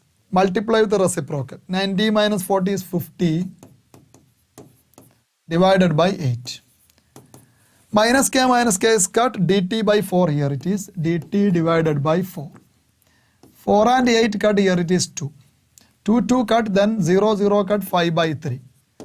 5 by 3 is the duration dt. Where is 5 by 3? And remember this is in minute. And the options are in second. A minute is here. 5 by 3 minute is not this one. Not this one. What about 100 second? Okay, dt is equal to 5 by 3 into 60. 5 into 20, 100. So this is 100 second. Okay, understood. This unit is minute and multiplied with 60. The answer is in second. 100 seconds is the answer, option C. Okay, good. 7th. A diatomic gas has 3 moles. Number of moles of diatomic gas. 3. Are in a container at 400 Kelvin. Temperature is 400 Kelvin. Under isobaric process, the thermodynamic process is isobaric. Temperature is changed to 900. So T1 is 400, T2 is 900. How much heat is absorbed by the gas during this process? Heat absorbed is delta Q, we have written. According to first law, it is delta U plus delta W. Delta U is F by 2 NR delta T. And work done isobaric is NR delta T. All these are clearly explained. F is 5 diatomic, 5 by 2 R into. Okay, finally we can convert into kilocalorie. Okay, R, let it be there. And delta T is 400 to 900 is 500. And NR delta T is here, what is this? N is also N is there, N is 3. N is 3 here. Plus NR delta T is 3 into R into delta T is 500. Okay. Now this one is 2, then 500, 250, 250 into 3, 5 into 250, 5 into 250 is 1250 into 3 into R, plus this is 1500 R. Okay.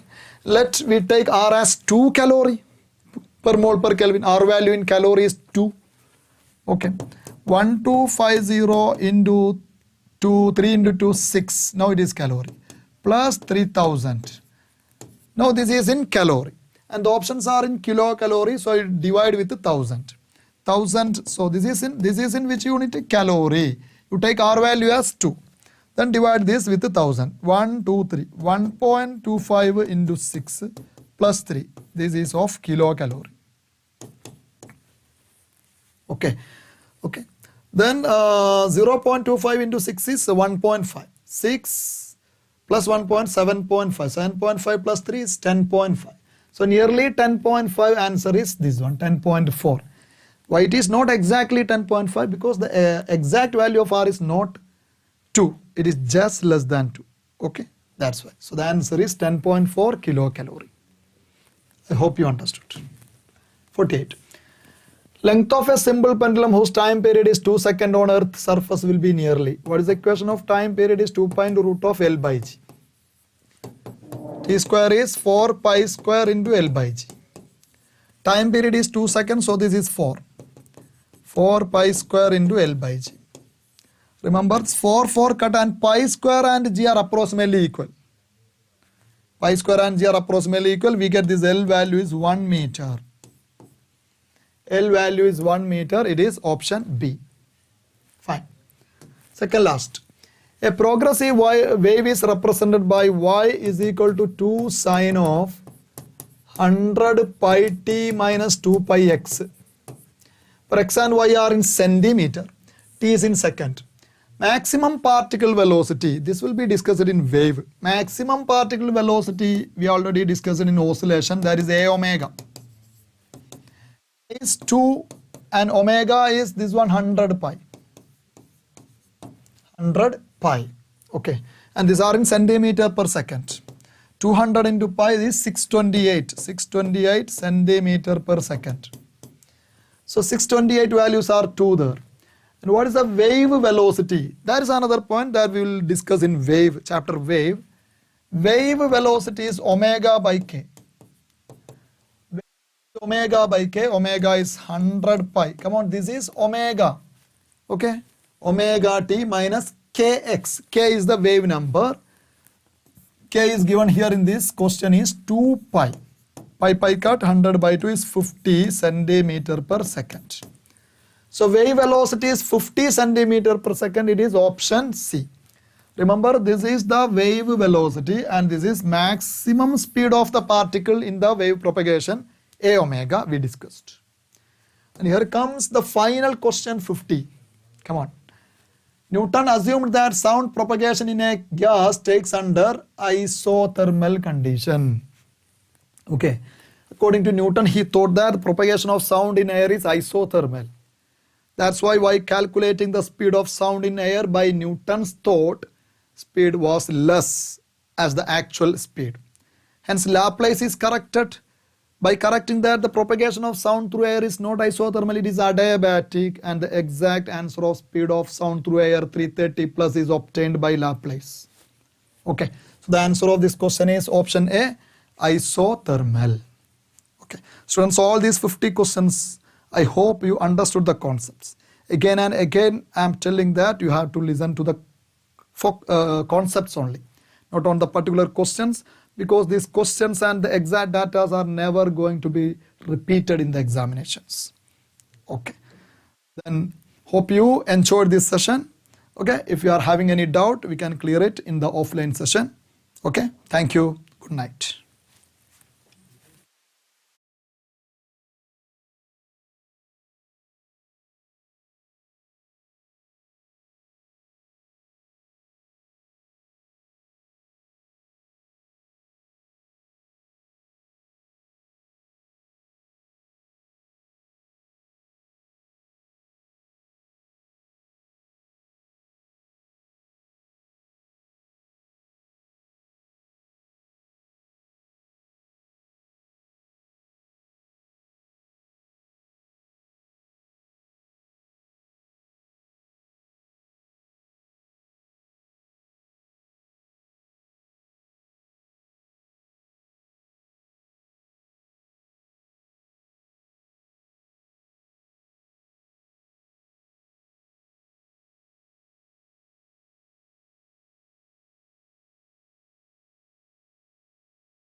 Hi dears, so now we are going to discuss the questions from the chemistry. I hope the exam was very easy. Somewhat some tricky questions was there, I hope so, today's exam. So anyhow, let's, all of you are ready? Please say something in the comment box. Come on. Ready? Farhana, Kavisha, ready? Yes, Venkada, Subbareddy, Motkala, yes, Venkat, yes. So we can start, guys. So this is the first question. When an electron, okay, it's a question from structure of atom. When an electron jump from second to first shell, as well as third to second shell, and third to first shell, wavelength of the radiations emitted are lambda 1, lambda 2, lambda 3 respectively. They are asking the relationship between lambda 1, lambda 2, lambda 3. Okay, so now let's look about the question. Okay, listen to me very carefully. It's an easy question. Yes, Megashri. Yes, listen. It's an easy question. We can consider this is the first shell. Okay, this is the first level. Okay, this is the first shell. N equal to 1, and this is N equal to 2. Okay, guys, and this is N equal to 3. Okay, now we can take it like this. Okay, N equal to 1, N equal to 2, N equal to 3. And what about this question? In this question, when an electron jump from second to first shell, okay, second to first shell, I am representing with a, by using white color, you can see second to first shell, okay, this one. That one, second to first shell is actually lambda 1, okay, guys. And third to second shell is this one is lambda 2, okay. And they are telling third to first shell. How I can draw the third to first shell, guys? So listen to me, this one I am drawing this one, third to first shell. This one is lambda 3. And they are asking the relationship between lambda 1, lambda 2, lambda 3. We know the simple idea. What I am going to do, you can see, guys. I hope you can see, guys. So here, this one, the energy associated with lambda 1 is E1. Okay. The energy associated with lambda 2 is E2.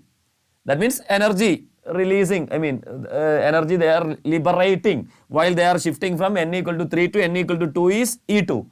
They are liberating energy from N equal to 2 to N equal to 1 is E1. And from N equal to 3 to N equal to 1, that I am taking it is E3. Okay. Then what's the idea? From here, this energy is E2, this energy is E1. Then the total energy is E3. So I can write simply I can write what? E3 equal to what? E1 plus E2. That's the relation. This energy plus this energy will be the total energy. Okay, guys, ready? So E3 equal to E1 plus E2. That's all. So what is E3? Hc by lambda 3. So we know that E is equal to, any energy is equal to Hc by lambda. So this is equal to Hc by lambda 3. That's equal to, what is E1?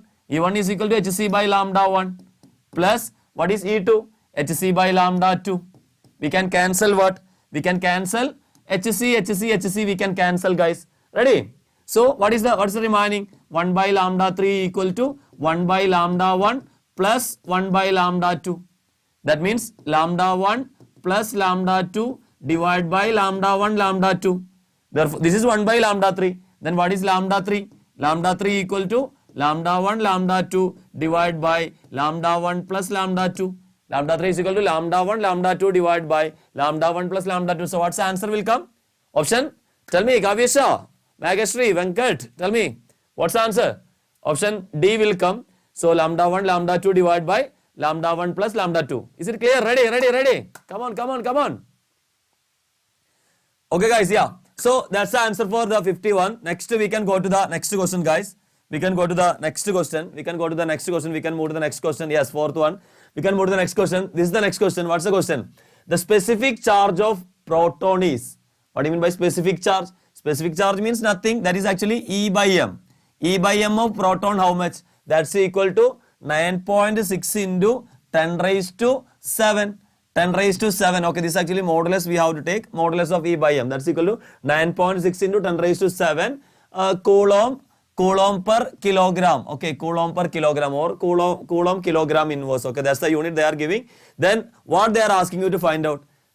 For alpha particle. What is alpha particle? We know that it's helium nucleus. Alpha particle means helium nucleus. He242 plus.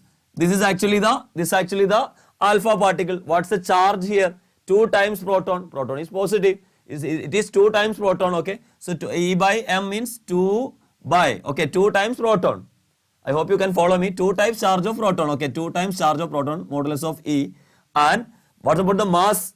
Mass, if I am taking the mass of proton is 1, then the mass of helium is 4 times the mass of the proton. So 4 times the mass of the proton. Okay. So that means what's the E by M? 2 by 4 into modulus of E by M. What is E by M? E by M we are taking 9.6 into 10 raised to 7. So 2 by 4 means 1 by 2 into 9.6 into 10 raised to 7. 9.6 by 2 how much? 4.8. 4.8 into 10 raised to 7. 4.8 into 10 raised to 7. So option B will come. Ready? Magashri, Venkat. Ready, right? It's a simple question. We know that what E by M, we know the idea. That is specific charge. So that for proton means its charge is 1. I mean, I am comparing relatively it is 1 and its mass is 1. Like that we can take. So it is 1 by 2 times. That's it. Simple. Ready. Yeah. Ready. So we can move to the, yes, Magashri. Nice. Okay, yes. Okay. We can go to the next question. This is the next question. What about this question, guys? The shortest and longest wavelength in hydrogen spectrum of Lyman series. We know Lyman series. What is Lyman series? All the electrons are jumping from any level to n equal to 1 is called what? Lyman series. Ready? So we are considering n equal to 1. That's the Lyman series. I mean, from anywhere the electron jumps towards the n equal to 1. That's called a Lyman series. Okay.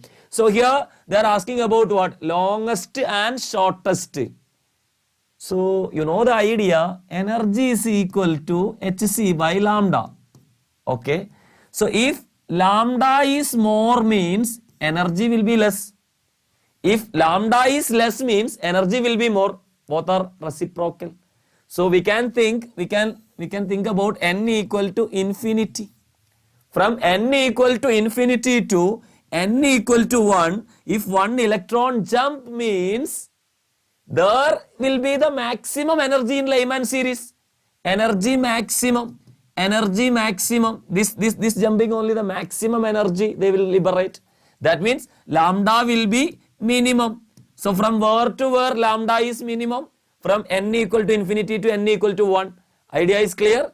And then what about this one? N equal to 2. I am considering n equal to 2. From n equal to 2 to n equal to 1, energy comparatively compared to other lanes, this lane is energy is minimum. That means lambda is maximum. So That is the longest one. This is the shortest one. They are asking about shortest and longest. So this is the shortest. So how I can find out the lambda minimum? So I can apply the Rydberg's formula. 1 by lambda minimum equal to, I am finding 1 by lambda minimum equal to R into R, Rydberg constant into 1 by, towards where it is coming? Towards 1. 1 by 1 square minus from where it is coming? N is equal to infinity. Infinity square. So that is equal to 1 by lambda minimum equal to R into 1 by 1 minus 0. That means lambda minimum equal to what? 1 by R. Lambda minimum, shortest is 1 by R. Is there any option like that? Yes, here 1 by R, here 1 by R. Then what about lambda maximum? This is the maximum wavelength. Maximum longest wavelength. How I can find out? I have to substitute the value again. I am substituting here. I hope you can see. 1 by lambda maximum equal to. Can you see? I hope. 1 by lambda maximum is equal to what? 1 by R into 1 by. Lyman series means towards 1 only it is coming. 1 square minus 1 by. From where it is coming? From n equal to 2. So 2 square. So what it will be? R into 1 minus 1 by 2 square means 1 by 4. That means R into 3 by 4 will come. R into 3 by 4. So that means what is lambda max? 4 by 3R. 4 by 3R. Yes, option B will be coming. Ready. Megashri, Kavyasha. Got the answer? Are you getting the answer right? Ready now? Yes. Okay. So we can move to the next question, guys. What about this question? Listen to me very carefully. It's an easy question, direct question. If a proton, electron, alpha particle have equal kinetic energy, their kinetic energy is equal, then their de Broglie wavelength would be in the order of. What's the equation that relate lambda and kinetic energy? You learned one formula. What was the formula? I will write that formula. Lambda equal to h by root of 2me. This is h is Planck's constant, m is mass, and E is the kinetic energy. What they are telling, guys, in every case, kinetic energy is same. So kinetic energy is a constant. This is a constant. 2 is a constant. H is a constant. So how I can relate lambda and m? Lambda proportional to 1 by root m. 1 by root m. What's the meaning? If lambda increases when the mass is decreases, or the mass is decreases, lambda increases. That only it means. Correct? So for those who are having more mass will have lower wavelength. So here you just think about electron, proton, alpha particle. What about mass of proton? I am taking mp. Mass of electron I am taking me. Mass of alpha particle I am taking m alpha. Tell me, out of this which is bigger, which is larger in mass?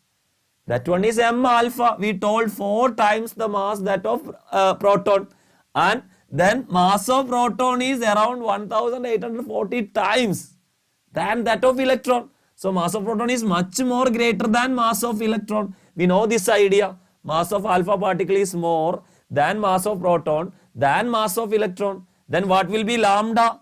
Lambda of alpha will be less because its mass is more than lambda of proton than lambda of electron. So electron will show the wavelength more. That's the idea. So which answer will come? Lambda alpha is less than lambda proton, then lambda E. Option B will come. I hope you are getting. Yes, option B will come. So that is lambda alpha less than lambda P, then lambda E will come. Ready? So we can go to the next question. Guys. Hope you are getting the idea. We can go to the next question. What about this question?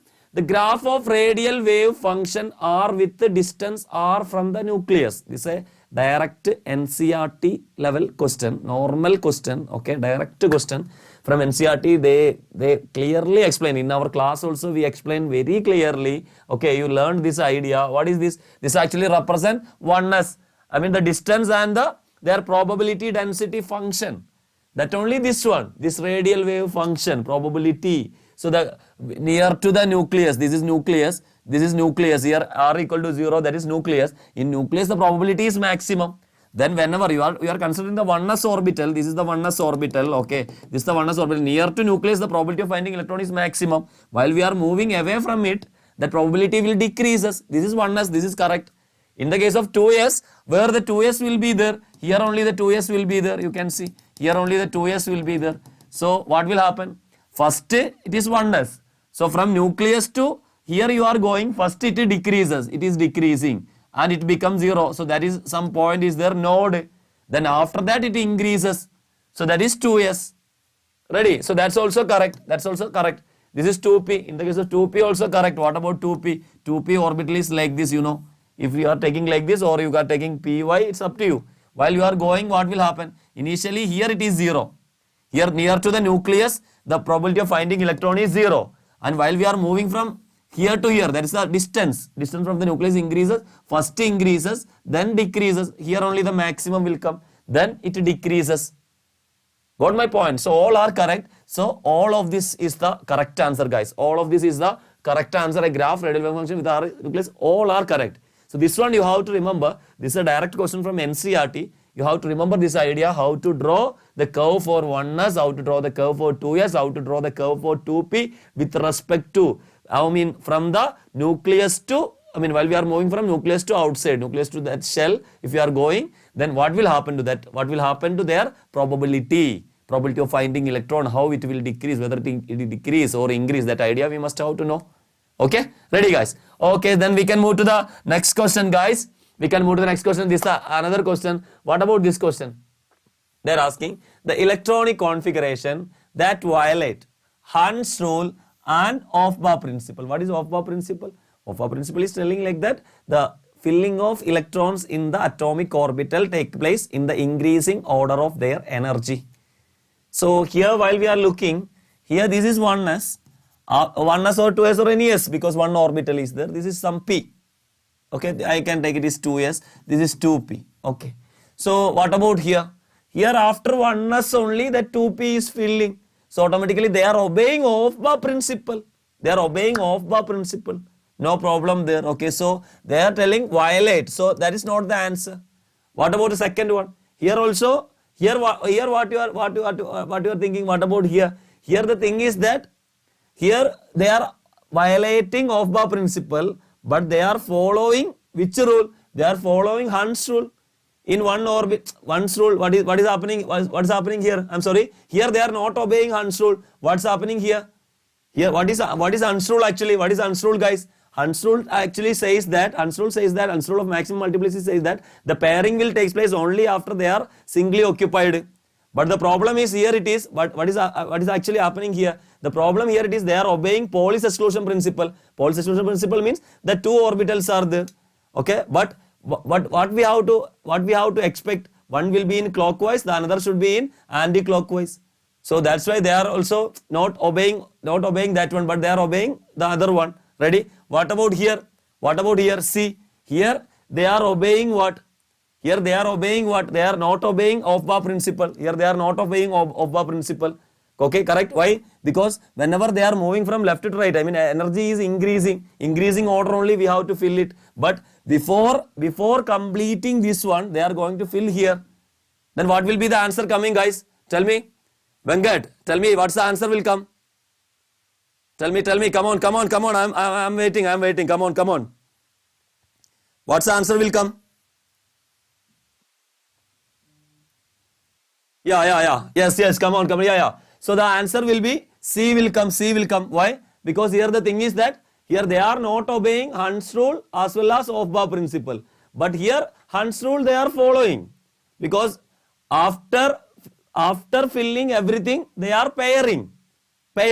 But that pairing is in reverse order, but that is not Aufbau principle. That is not Hund's rule. Hund's rule is telling that pairing will take place only after singly occupied, correct? After singly occupied only pairing takes place. What about here?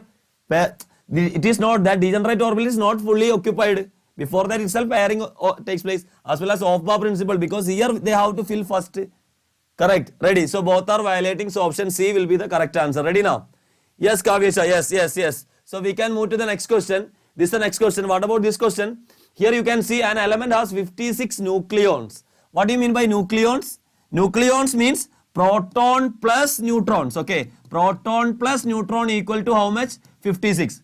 Proton plus neutron equal to 56. And they are telling the nucleus, and if it's isotonic. What do you mean by isotonic? Same number of neutrons. Okay, isotonic means same number of neutrons. Same neutrons. Okay, same number of neutrons. That's called isotonic. What about the number of neutrons here? We know that y equal to y 30, 60. How we can find out the number of neutrons? Mass number minus atomic number. So number of neutrons, n equal to 30 I will get. N equal to 30 I will get. From here, we know that p plus n equal to 56, n equal to 30. What's the meaning? P equal to what? 26. P equal to 26. Proton equal to 26. Atomic number equal to 26. That's it. Nothing more. So atomic number equal to 26 means its period is how much? Period is what? Period is what? Or else you can remember in many ways. Okay, you directly you can try to write the answer because you are learning D and F block elements, D block elements you are learning, or else you can remember helium, neon, argon, krypton, xenon, radon, oganesson. Okay, here it is 2, 10, okay, 18, 36, okay, 54, 86, 118. Okay, so here you can see the third period is completely filled with argon. So that means the last one is 18.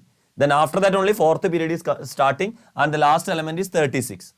Automatically what will happen? This is actually the fourth period. This proton 26 means total 26 protons are there, means its atomic number is 26. So the proton, the period is what? Period is equal to 4. Fourth period they are belonging. And what about their group number? It is 36 is 18. 36 is 18. Then what we have to do? We need only what? We need, that is only 26. 26 means what? 10 group here. The next one is 17, like that. 10. What about the difference between that? 10. So we have to subtract from 18 to 10. 18. We have to subtract 10 from 18. So what I will get? 8. Group 8. Group 8. Group equal to 8. So what's the idea? 8th group and 4th period. Option A will come. Ready now? Ready. Tell me. Come on guys. Don't be lazy. You have to tell me the answer. Ready now? Yes, Kavesha. Ready. Okay. So we can move to the next question. We can go to the next question, 58th question. This is also a simple, humble question. The consecutive ionized energy values of an element P. Okay, what I am going to write? P become ionized enthalpy. They are telling. What do you mean by ionized enthalpy? So the energy required to remove an electron from an outermost shell of an isolated gaseous atom. Correct? Ready? So here from P, if I am removing one electron by using the first ionized enthalpy, how much guys? 740. Okay. Then I will get what? P plus. Then again I am using another the second ionized enthalpy, that is 1500. That become what? P2 plus. Okay, that become what? P2 plus. Then again you are using energy. What about this energy? This is 7000. 7000 is a great number compared to this 1500. A large shifting from here. Large shifting. Compared to the second ionized enthalpy, third ionized enthalpy is large. What's the meaning? This is stable. Because P3 plus is unstable. That's why only from stable to unstable going, that time we have to give more energy. So you have to check in which case a large sudden increment is happening. So from where this sudden increment? Here, okay, no issue. Here 1500 to 7000. It's a large increment. So that means up to here they can lose electron. So 2 electron they can lose. So P2 plus, they can form P2 plus easily. The element P can form easily P2 plus. That's the correct answer. Okay. Option B is the correct answer. Hope you guys are getting the ideas. Ready? Simple one. Okay. So we can move to the next one. 59th question. The first ionization potential of sodium is, I think while we are doing, I already corrected this one, 5.1 electron volt. The electron gain enthalpy of sodium plus will be. This is actually the concept. What concept you are learning in the class? Same NCERT basic level question only. They are asking. Okay. So the first ionization enthalpy. So we are taking sodium. Sodium is losing one electron and it become what? Na plus by losing one electron. It's what? It's ionized enthalpy they given. How much? Ionized enthalpy is equal to they given 5.1. Then what's the question? Electron gain enthalpy of sodium plus will be. So that means the sodium plus how to gain this electron and it becomes sodium. That time what will happen to that value? That will be negative. Just a reverse means what will happen? This will be negative. Then that's only called electron gain enthalpy. So that become minus 5.1. Option B will come. Very simple question. Very simple, very humble and simple question, direct question. Okay. While we are writing the examination, that time itself I corrected that one. That's not 3.1, 5.1. Okay. Just a reverse. That's it. Easy. Ready? So we can go to the next question, guys. This is the 60th question. What about the question? Process in which maximum energy is released. So we know that an atom, while we are looking here, this is O become O2 minus, okay, and Mg plus become Mg2 plus, and Cl become Cl minus, F become F minus. When an atom will release energy to get an electron, so the answer is there itself, okay. An atom will always release energy while they are absorbing, while they are gaining one electron. That time they will release. That time they will release. You learned. In the case of ionization enthalpy, they will absorb. So here Mg plus become Mg2 plus. This is the ionization only, because they are losing electron. That time, every time they are absorbing. Here they are telling maximum energy released. So this is not the answer. This is not the answer. Ready? What about here? Here you can see O become O minus, then that become O2 minus. In the first case, energy is releasing. But in the second case, O minus become O2 minus means this is already O minus. Again they are gaining one more electron. That time they will absorb. All the second electron gain enthalpies are positive. Second electron gain enthalpies are positive value. This is first electron gain enthalpy only we have doubt. First electron gain enthalpy only we have doubt whether it is positive, negative or zero. But second electron gain enthalpy, all atom, if they gain one electron and after that if they are trying to gain one more electron, that will be always second, third, fourth, everything, okay, will be always, it will be positive. It is endothermic. In the case of first electron, accepting that moment only we have to think whether it is endothermic or exothermic. Ready, guys? So here while we are adding these two, that is a less number. What about here? Here we know that chlorine becomes Cl minus, they will release more energy. That is delta Heg value for chlorine is more than that of fluorine, that we learned. So the answer is C. So chlorine will have high affinity towards the electron. That's why they will release maximum energy. That idea we learned, guys. Yes, okay. So we can move. So answer is C. Answer is C. We can move to the next question. 61 question. This is also a question from classification of elements, and or else we can tell classification of elements, okay. Or else we have to learn this idea. We previously was there in P block elements also. So Al2O3, SiO2, P2O3, SO2. They are asking the correct order of acidic strength. What's the idea about acidic strength? You learned the idea. Acidic strength, okay. Acidic strength increases along a period, or else you learned, your teacher or we learned that idea like what? Acidic strength increases when oxidation number of oxides increases. That also we can tell, directly proportional to oxidation number of the central atom. That also we can tell, and it is directly proportional to what? Non-metallic character. Okay, non-metallic character. That all the idea we learned. Non-metallic character. While we are moving from left to right, non-metallic character increases. So it is inversely proportional to metallic character. So what about which all are the oxide they given? Al2O3, then SiO2, then they given P2O3, then they given what? SO2. Actually, while we are considering oxidation number only in case what? In the same atom, if they are forming different oxides, for example, NO2, okay, N2O3, N2O5. If nitrogen is forming this oxide, that time among this which is more acidic means we have to find out their oxidation. This is +4, this is +3, this is +5. So this is more acidic, like that, okay. No need of oxidation number here. Here we can apply what? Non-metallic character. What about non-metallic character? While we are moving from this aluminium, after that silicon will come, after that phosphorus will come. You remember the atomic numbers, I hope. This is 13, this is 14, this is 15, this is 16. So while we are moving from left to right, non-metallic character increases. So their acidic strength increases. So like this, Al2O3, SiO2, P2O3, SO2. Option D will come. It's a direct question, easy question. Ready, guys? Ready. Venkat, Kavyasha. Bagashri. Yeah. So we can move to the next question. What about this question? This is actually related to our main chapter, I mean chemical bonding and molecular structure. While we are looking these questions, you must have to remember, we are in NEET examination also, you have to expect the direct questions. Okay, direct question in the sense that will contain some tricky ideas, but you don't want to fall down there. Ready? So while we are looking this one, what about this question? Which of the following is not a correct statement about ionic compound? About ionic compound. You know that in the case of ionic compound, what they are asking, the higher the temperature, the more will be the solubility. Correct? That is correct. Because if you are considering any ionic compound, AB, okay, that will break into A plus and B minus. Whenever you are increasing temperature, that will break easily. Then they will be more soluble.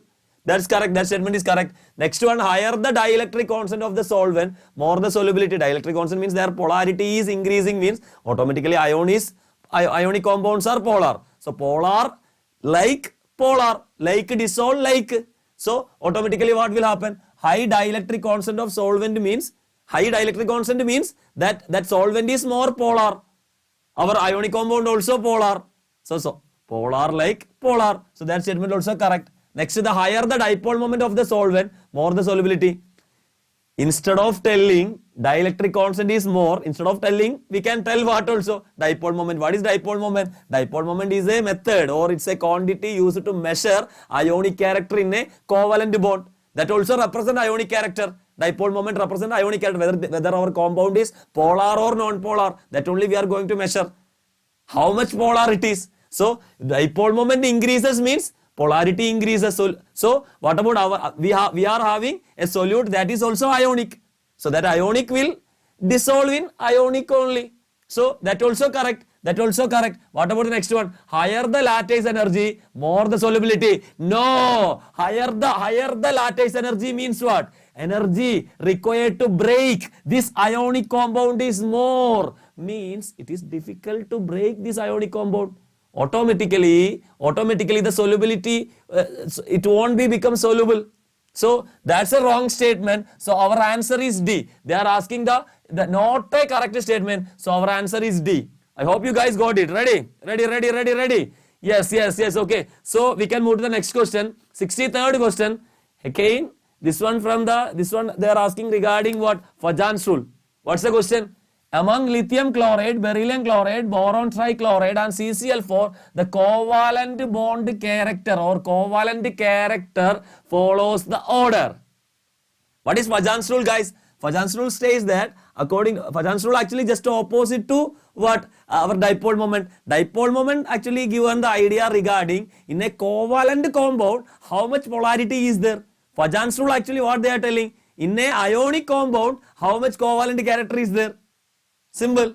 So here what we are going to look, we know the idea, covalent character. About covalent character we know that covalent character is, okay, is directly proportional to charge on anion or cation. If the charge of anion increases, covalent character increases. If the charge on cation increases, covalent character increases, or it is directly proportional to size of anion. If the size of anion increases, covalent character increases, and it is inversely proportional to size of cation. The size of cation increases, covalent character decreases. This idea we know. So now we can take it. Which all are the compounds they given? Lithium chloride and beryllium chloride and what? BCl3 and CCl4. So here, you can see that in all cases, the anions are same. Here, lithium chloride Cl minus, BCl2 minus, BCl3 minus, CCl4 minus, all are chloride anion. So anions are same, okay. But what only different here? Cation only different here. So no need to bother about the anion. We don't want to consider anion for our comparison. We have to focus only the cation. What about cation? Lithium is +1, beryllium is 2+, boron is 3+, carbon is +4. So what's the idea we wrote here? The charge on anion. Anion we are not considering because all anions are same. But the charge of cation. increases. Covalent character increases. So which cation is more charge here? Carbon 4 plus. So carbon 4 plus, its charge increases. So that is more covalent. The CCl4 is more covalent than BCl3, than BeCl2, than lithium chloride. Lithium chloride is more ionic, least covalent. Ready? Among them, okay. So what's the answer here, guys? What's the answer here? You can see CCl4 is more, then BCl3, then BeCl2, then LiCl. Option C is coming, 63C is coming. Venkat, ready? Kavya? Megashri, don't sleep, okay? You have to listen properly because we have very less time, okay? We have very less time. Lithium chloride. So they are asking about the covalent character. So the answer is C. Answer is C. Okay, so answer is C. Answer is C. Don't worry. So we have only very less time. We have only very less time. Okay, so be concentrate. Okay, this 10-15 days. If you work hard properly means you can get a very good score and you can get an admission in very good medical college this year itself, okay? Yes, Kavisha, C. So we can move to the next one. This is the next question. The correct order of increasing carbon-oxygen bond length of carbon monoxide, carbonate ion, CO2R. So while we are looking about this one, we must have to remember in carbon monoxide, there is a triple bond is there. In carbon monoxide, there is a triple bond is there. And in carbon dioxide, it is a double bond is there. Okay. And in carbonate ion, you remember carbonate ion is like this, double bond O. Okay. This is single bond O minus. Here also single bond O minus. But I can draw the resonance structure. How I will draw the resonance structure? Here, the double bond O will come here. This will be O minus. This may be O minus. So I can represent the resonance structure like this. All are O. Okay. But it may be double bond, it may be double bond, it may be double bond. 2 minus I am drawing outside, okay. So this is actually the resonance structure. So you know one more idea, if double bond is there, single bond is there and triple bond is there, single bond have more bond length than double bond than triple bond. So here they are asking about the bond length, carbon oxygen bond length. Here it is always, in carbon monoxide it is always triple bond. So its bond length is very less. Very less. So carbon monoxide bond length is very less than carbon monoxide bond length is very less than what? This carbon dioxide, because in carbon dioxide this is double bond, carbon oxygen bond is double bond. So CO2 will come. What about here? Here it is not always single bond. It will be in between double bond and single bond. Double bond and single bond. So greater than double bond. The length will be greater than double bond but less than single bond. So CO3 2 minus will come after that. So option CO, CO2, CO3 2 minus, option D will come. 64 answer is D. D. Okay. So that's it, guys. So that is 64. Ready now? So we can move to the next idea. 65 the question. What about this one? This is also a repeated question, dears. Repeated question, not this point, okay. Very clearly, not this point, okay. So, what about the question? The dipole moment of this one, okay. This is the one halo arene they given. It's 1.5D. This is 1.5D. They are giving one halo arene. It may be chlorine or it may be bromine or it may be iodine, okay. Halogen here. What's the dipole moment here? Benzene is non-polar. Benzene is non-polar, that we know, but here one halogen come. What will happen when halogen come? Here carbon is there. This carbon halogen bond is polar. You learned that one in haloalkane, haloarenes. Okay, you learned clearly. Okay. Anyhow, carbon halogen will withdraw the electron towards it. So there will be a dipole moment. The dipole moment mu value only they given 1.5 d by. 1.5 d by. What about they are asking the dipole moment of this one? What's the dipole moment of that one? How I can solve it, guys? How I can solve it? You can see, I will draw it, okay, I will draw it here. You can see, guys, this the one, you can see, here X is there, here X is there, okay, and here X is there, here X is there, here X is there, okay. Now what I will do, I will represent the dipole moments. What about dipole moments here? What about dipole moments here? Here from this carbon to this halogen, one dipole moment, mu. And from this carbon to this halogen, one dipole moment, they will get cancelled. 180 degree only they are laying, they will get cancelled. What about this one? Here one dipole moment is there to this carbon to this halogen. Here also one dipole moment will be there. So we don't want to consider these two. These two we don't want to consider. These two we don't want to consider. This will get cancelled. This only we have to consider. This only we have to consider. What about the bond angle? Between ortho and the nearby one, that is 60. This is 2 orthos. So that's actually 120 degree will come. So we know that we learned one idea. If there are 2 vectors, okay, 2 vectors, both are equal. This is also mu, this is also mu because of carbon halogen bond only. So while we are looking this one, you learned one idea. This is 120 degree and this is mu, this is mu. Its resultant only the answer. That resultant will be in this direction, okay. Resultant will be in that direction. How I can find out that one? That is mu resultant equal to root of mu square plus 2 into mu cos 120. Cos 120. Mu square 2 mu square plus here also 2 mu square. Cos 120 minus 1 by 2. So 2 will get cancelled. So root of 2 mu square minus mu square equal to root mu square equal to mu. That means we learned the idea, if 2 vectors are in 120 degree angle, then their resultant will be the similar to any one of the vector. That's the idea, simple. So what's the answer? Mu. Mu means what? 1.5 D itself. 65 answer is D. Is it okay? Sorry, A. Option A. Option A. Ready now? Ready. Yes, we can move to the next question, guys. This is the next question. Which species has the maximum number of lone pair electrons on the central atom? You can see here ClO3 minus. How I can use it? I think while we were discussing about the master NEET sessions, master NEET live discussion, I taught you how to find out the hybridization, how to find out the lone pair bond pair. What's the formula we used, guys? Total number of valence electron divided by 8. That's the formula I taught you, easy method, okay. So here you can see this is ClO3 minus, okay, total valence electron by 8. That formula we were using, okay. So here you can see in the case of ClO3 minus, here you can add the total number of valence electron. What about total number of valence electron? ClO3 minus I am taking. Chlorine is 7 valence electron. Valence electron is 7. 2, 8, 7. So 7. Oxygen is 6 valence electron. Like that 3 oxygens are there into 3. This minus 1 means 1 electron they are gaining. So plus 1. So I am adding 7 plus 3 into 6. 18 plus 1.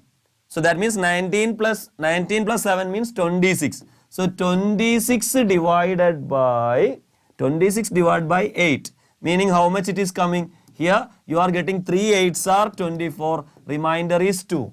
The answer here you are getting is bond pair, and this one, the remainder, that you have to make it as pair. So that means one lone pair will be there around the central atom. That's it. What about XCF4?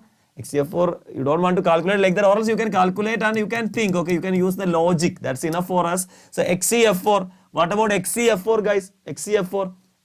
In the case of XCF4, xenon valence electron is 8. 8 plus 4 into 7.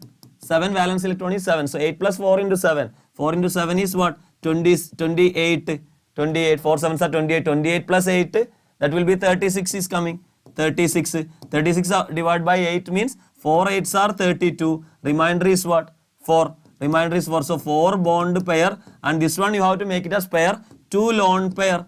2 lone pair. What about N2O? N2O means you can find out like this. Nitrogen valence electron is 5. So 5 into 2 plus what? 5 into 2 plus oxygen how much? Oxygen is 6. 6. So 10 plus 6, how much it is coming? 10 plus 6 is 16. 16 divided by 8 means 2 8s are what? 2 8s are 16. Remainder is 0. So 2 bond pair, 0 lone pair. That contains 0 lone pair. What about XCF2? XCF2 while you are taking, Xc valence electron is 8 because it is the 8th group. Fluorine how much? Fluorine is actually what? 7. 7 into 2. 7 into 2. So 8 plus 7 into 2 is 14. 14 plus 8 is 22. So 22 divided by 8 means 2 8s are 16. Remainder is 6. So that means this 6 we have to make it as pair. 3 lone pair, 2 bond pair. So more number of lone pair is in which case? XCF2 case. That's it. Option D is the correct answer. Ready, guys? Yes. Okay, so that's the answer. 66th one. That's the answer. D is the answer. We can move to the next one. 67. Hybridization of carbon in CS2, HCHO and C60 molecule are respectively. The idea is simple. CS2, you remember C double bond O, you remember. You can apply that formula, or else you remember this one. This is a linear one. And oxygen sulfur belongs to same group. So C double bond S. This is CS2. This is CS2. How many bond pairs are there around carbon? 2. This is one bond pair, this one bond pair. Because all the double bond and triple bond we will consider as single bond only. So this is one bond pair. This is also one bond pair. So how many bond pair? 2 bond pair, 0 lone pair. So that means VSCP, 0 lone pair. So total is 2. 2 VSCP, valence shell electron pairs. 2 valence shell electron pairs means sp hybridization, linear sp hybridization. What about HCHO? HCHO molecule, you remember, you learned this one in aldehyde. H, okay, C, double bond O, H. What about this carbon? Around this carbon, you can see, this is one bond pair. This is another bond pair. This is another bond pair. 3 bond pairs are there, 0 lone pair. So VSCP means bond pair plus lone pair 3. That means hybridization is sp2. So first one is sp, second one is sp2. First one is sp, second one is sp2. Like that, how many options are there? This 2 options are there. What about carbon 60 molecule? Carbon 60 molecule is actually called fullerene molecule. In fullerene molecule, it is in which hybridization? sp2. Option B will come. sp, sp2, sp2. So which option will come? Option B is the correct answer, 67. Ready, guys? Okay. So we can move to the next question.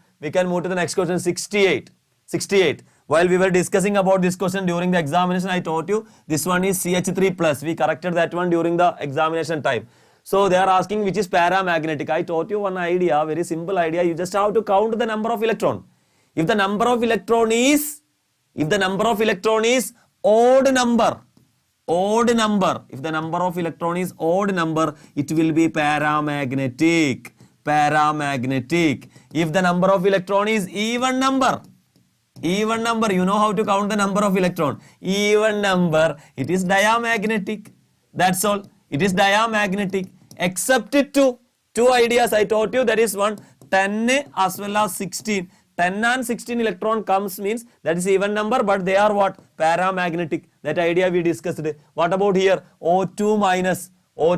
You just took about O2 minus. O2 is 16 electrons are there. In one oxygen, 8 electron. O2 means 16 electron. And one more minus means what? 17 electrons are there here.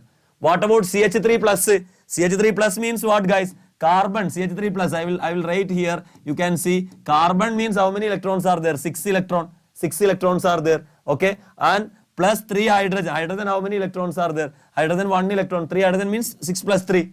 And plus means what? 1 electron is missing. So total how many electron? 8 electron. 8 electron. What about this one? CO. CO means here how many are there? Carbon 6 electrons are there. Oxygen 8. Total 14 electron. It's an even number. It is also an even number. What about here? NO plus. Nitrogen 7 electrons are there. Oxygen 8. And plus means what? 1 electron is missing. So here also 14. So this is even. And this is odd. So that's the paramagnetic one. A is the correct answer, 68th one. Ready, guys?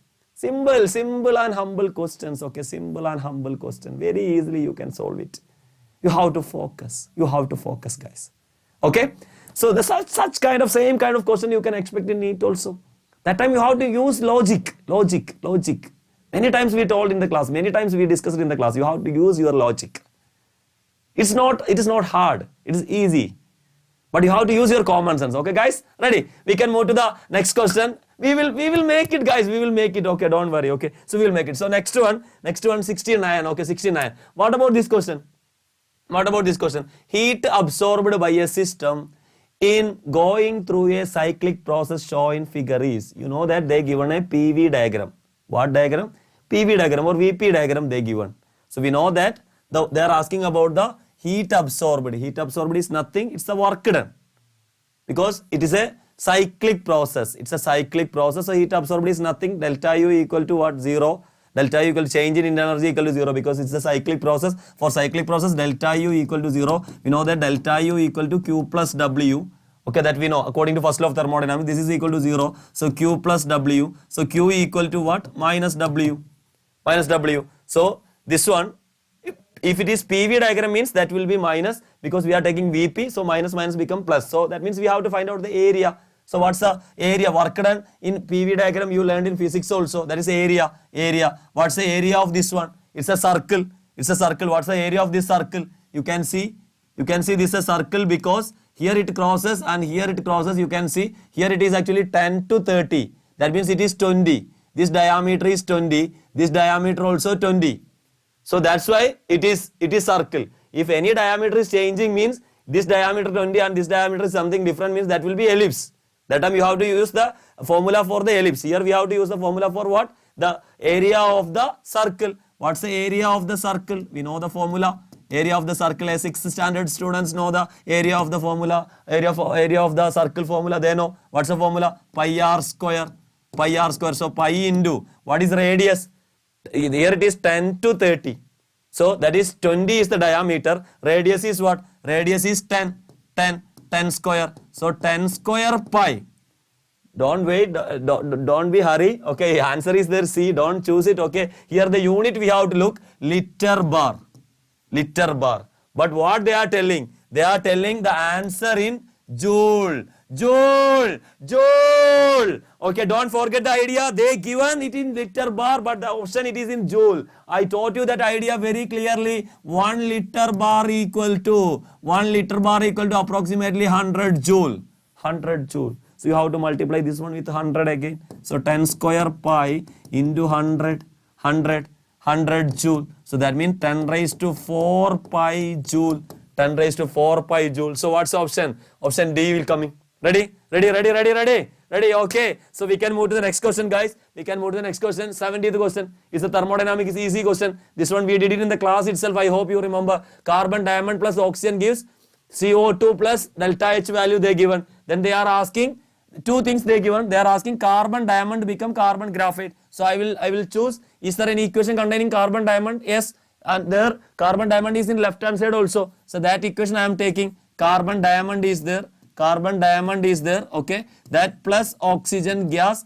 That gives what? CO2. That gives what? CO2. And its delta H how much they given? Minus 395 kilojoule they given. Minus 395 kilojoule they are giving. Then what about carbon diamond? What about here? What about the next one? Here we need what? Carbon graphite. Here we need what? Carbon graphite. So what should I do? If we need carbon graphite means what we will do? Carbon graphite is in here in the second equation, but it is in left hand side. I have to make it into right hand side. So what should I do? So I will reverse it. So carbon dioxide gives carbon graphite. Okay, carbon graphite plus what? O2. What about delta H? Delta H value it is reversing. So that means how much? 393.5 kilojoule. Okay, that will be plus. Now I have to simply add it. While I am adding this one, CO2 will get cancelled. Okay, CO2 will cancel. So what will happen? This O2 will get cancelled. So carbon diamond become what? Carbon graphite. So what's the answer? Delta H equal to minus 395 plus this one you have to add it. How much you will get? You will get while you are adding you will get minus 1.5. So what's the answer? Option A will come. Okay guys. So now 70 question we completed and the remaining session will be handled by the biology. After that I will complete. Okay. Thank you.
Okay, dears, again chemistry is coming back because your biology sir is not feeling well. His physical condition is somewhat little bit bad. Okay, so that's why again we are going with chemistry. I hope you are not at all be bored. I hope so. Okay, we can come back again.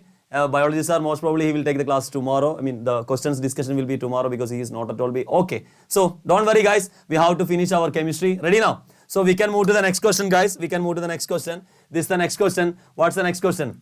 The latent heat of fusion of ice is latent heat of fusion of ice is latent heat of fusion of ice. Okay, fusion of ice. How much they given?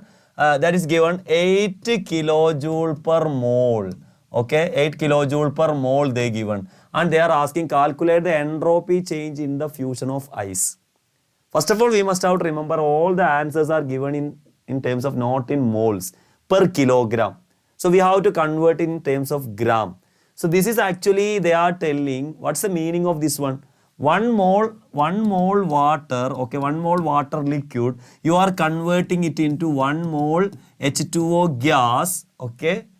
That time the enthalpy change is how much? 8 kilojoule per mole. That's the meaning. But we don't need that per mole. We need for per gram. What's the meaning of this one? 18 gram.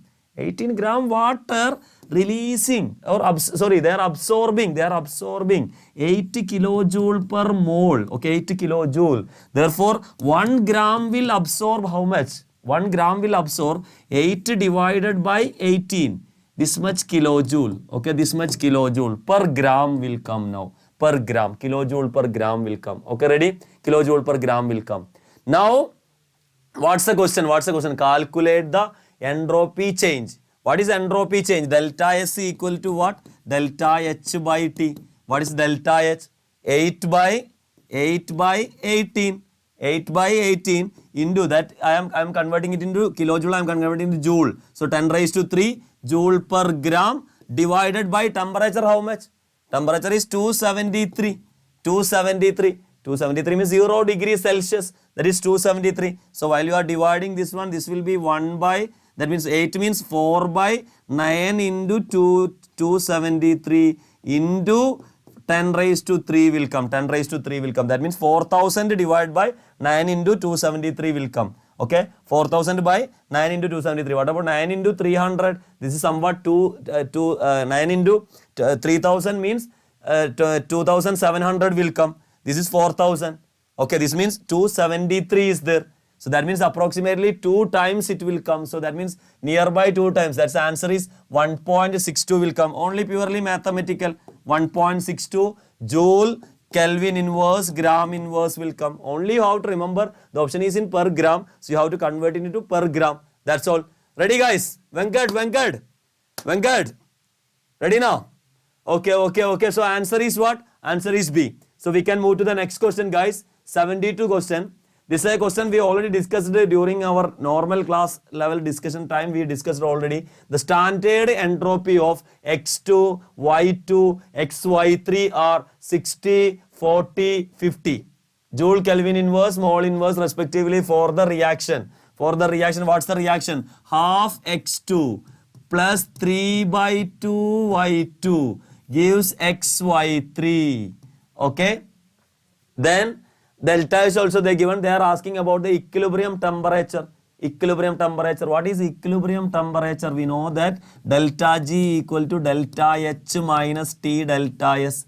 At equilibrium, what will happen, guys? At equilibrium, delta G equal to 0. Whenever delta G equal to 0 means delta H equal to T delta S. So that is T equilibrium is equal to what? Delta H by delta S. So many times we discussed and I told you delta H by delta S. So delta H value we know minus 30 kilojoule, but delta S we don't know. How I can find out delta S? For that they given the idea. What idea they given? In the case of X2, its entropy how much they given? X2 entropy is 60 and Y2 entropy how much? 40 and XY3 entropy how much? 50. Now I can write the entropy change. Entropy change is equal to entropy change of the reaction. Okay, that's equal to sigma entropy changes of product minus sigma entropy changes of what? Reactants. So what is enthalpy change of product? Product is 50 minus, okay, 50 minus, what about reactant? Reactant is 1 by 2 into 60 plus 3 by 2 into 40. 3 by 2 into 40. How much it is coming? 50 minus 60 by 2 means what? 30 plus 3 into 40 by 2. How much it is coming? It is actually 60. So that is 50 minus 90. That is minus 40 will come. The answers are in joule. Joule only. Joule Kelvin inverse, mole inverse will come. That is entropy. But delta H they given in what? Delta H they given in kilojoule. How much it is? Minus 30. Minus 30 kilojoule means into 10 raised to 3 divided by minus 40.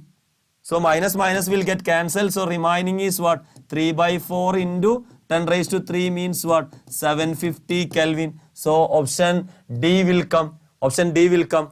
Okay? Ready? So anyhow guys, don't want to worry. I hope we did the question number 72. And don't want to worry. Okay, some people may be thinking about what happened to biology like that. Okay, don't worry. Biology is the main thing we know. Everyone know. So that will be from tomorrow 6 p.m. to 8 p.m. The biology sir will conduct the session. Okay, you have to wait up to that. Okay, ready now? So anyhow, we can continue guys. We can continue. So here the 72 questions completed. Next we can move to the next question, 73rd question. Okay, 73rd question. What about 73rd question? You have to remember the delta G related question. Every NEET examination, it's an important area. In thermodynamics, they were asking these questions. So you have to remember, okay. So what's the question? Delta G0 for the reaction. For some reaction, delta G0 value they given. How much they given? Minus 4.606 kilocalorie they given. Okay guys, kilocalorie they given. Then they are asking the value of equilibrium constant for the reaction at 227 degrees Celsius. What's the formula relating delta G0 and equilibrium constant? We know delta G0 equal to minus 2.303 RT log Kc. This is the formula. Ready? Ready? So many times we discussed. Okay, what about delta J0? Delta J0 they given. How much they given? How much they given? That's they given minus 4.606 equal to minus 2.303 into R value.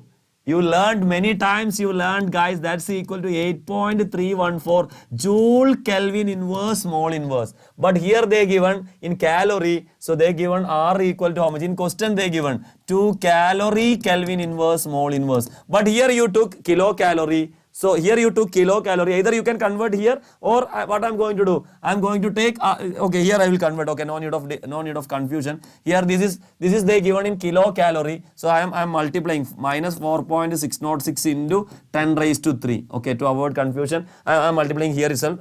Now it is calorie. Okay, and here it is minus 2.03 into R how much? 2 into temperature how much? Temperature is 227 degrees Celsius means 227 plus 273, that means 500 Kelvin will come. 500 into log Kc will come guys.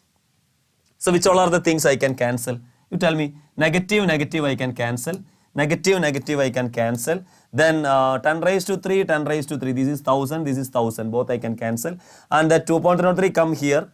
So 4.606 by 2.03, 2. So log Kc equal to 2. Then what is Kc? Kc equal to anti-log of 2. What is anti-log of 2? 10 to the power 2. So 10 to the power 2 means what? 100. Option A is the correct answer. Ready? Ready? Yes. Okay. So we can move to the, yes, Venkat. Okay. We can move to the next question, guys. We can move to the next question. This is the next question. What about this question? Bond energies of carbon, triple bond carbon, carbon single bond H, H single bond H, carbon double bond carbon, are they given? Respectively, they given. What's the question? The enthalpy change for the reaction in kilocalorie, C2H2 plus H2 gives C2H4. What about C2H2, guys? Listen to me carefully. C2H2 means what? C triple bond C H, that is C2H2. That you are adding with H single bond H. That will give you what? C2H4 means ethene. Ethene means C double bond C H. Okay? So while we are solving, what's the enthalpy? What's the enthalpy of reaction? That's the question. Enthalpy of reaction, how much? What's the enthalpy of reaction? What's the enthalpy of reaction? Sigma. Bond energies they given. Bond energies of reactants, okay, minus sigma bond energies of what? Product. So before doing itself, you just think about it. Here one CH bond and two CH bonds are here. Here how many CH bonds are there? 1, 2, 3, 4. So here 2 is there, there 4 is there. So this 2 we can cancel. So that time we have to count only 2 CH bond is enough, because that 2 CH both are equal in left and right side. So we can remove it. Okay, no need to count it. Simply we can avoid it. Okay. Then what is remaining in reactant side? Only one bond energy of C triple bond C 1 plus one bond energy of HH bond. Why I am avoiding that carbon CH bond? Because they are also there. Okay, minus of here what is happening? What bond energy of carbon bond? Okay, carbon bond plus carbon bond plus, and how many CH bond now I have to count? Only 2, because that 2 already cancel. So 2 into bond energy of what? Carbon bond will come. Then what's the value? We can substitute the value. Carbon triple bond, how much? 198, guys. 198 plus bond energy of hydrogen 1, 2, 3. So 1, 2, 3. 103. Okay, 103 minus bond energy of carbon double bond carbon double bond carbon is last one, that is 145. 145 plus 2 into bond energy of carbon double bond carbon double bond carbon. Okay, I'm sorry, carbon double bond carbon. This is carbon double bond. This is carbon CH. I'm sorry, carbon, not carbon double bond carbon hydrogen bond. Okay, I'm really sorry. Carbon hydrogen bond is how much? 98. So now what I can do? 198 plus what? 103. So this is 1. This is 831 will come. This is 0. This is 301 will come. So this is 301 minus of. This is 145. 145 plus, okay, 2 into 98 means that is 196 will come. 196. So this is 1. This is 4. This is 3. 341 will come. So 301 minus 341 minus 40 will come. So answer is C. Option C will come. Kavyasha, option C will come. Okay, option C will come. That's the answer. I think in option answer key they given A. So the answer is what? C is the correct answer. Ready? Okay. So that's it, guys. We can move to the next question. 750 question, 75th question. What about this question? This is also an easy question, direct question. It's an equilibrium related question. What about this question? The following equilibrium constants are given. Okay, equilibrium constants given for this one, they given. Then they are asking the equilibrium constant for the oxidation of ammonia by oxygen to give nitrogen monoxide is. So what's the idea? So we have to write that reaction. Okay, then only we can, from here we can make it. So the reaction is ammonia is there, that undergo oxidation. Oxidation means that undergo reaction with oxygen, and they will give you what? Nitrogen monoxide, and remaining water will be there. Okay, water will be there. So you have to balance it. Okay, you have to balance it, guys. Here ammonia is there. Ammonia, I am taking 2 ammonia. So here then I can take 3H2O. Okay, 3H2O and 2 nitrogen. Now I hope it is balanced. I think oxygen is remaining 3, 2 nitrogen. Oxygen is 5/2 oxygen we required, because here 2 oxygen, here 3 oxygen, total 5 oxygen. So 5/2 into 2. This is the equation we required. So we have to make this equation from here. Is it possible? Yes, we have to take the first equation. This equation I have to take. But ammonia is in right hand side. I have to reverse it. So how it will be? I am writing that equation here. 2 ammonia reversibly gives N2 plus 3H2. Okay, its equilibrium constant, while it is reversing, it will be become 1/K1. That we got it. Oxygen here and here there. So no need to worry. We need 2NO. Is there anything contained 2NO? Yes, 2NO is here. What about 2NO? Here you can see this is N2 plus O2 reversibly gives what? 2NO. Its equilibrium constant is K2. Nothing to change there. What about here? We need 3 H2O. But how many H2O here? Only 1 H2O here. So what should I do? I will multiply this one with 3. So 3H2, listen to me very carefully, 3H2 plus 3 by 2 O2 reversibly gives what? 3H2O. While you are multiplying with a number, the equilibrium constant, in the case of equilibrium constant, we have to make that number on the power of equilibrium constant. So K3 cube will come. And we have to add all this equation. While we are adding, 2NH3 will be coming left hand side. N2, here N2, you can imagine, you can see here this N2 and this N2 will get cancelled. 3H2 will get cancelled. O2 plus 3 by 2 O2 means 5 by 2 O2 will come. And 2NO will be here, 3H2 will be here. While we are adding the equation, equilibrium constant, we have to multiply. So what it will be? 1 by K1 into K2 into K3 cube. So which option will come? K2 into K3 cube by K1. Option B will come. Ready guys? Kavisha? Ready? Option B will come. K2 into K3 cube divided by K1. Option B will be the correct answer. Simple. Simply by patience you can find the answers. Ready? So we can move to the next question guys. We can move to the next question. This is the question. What's the question?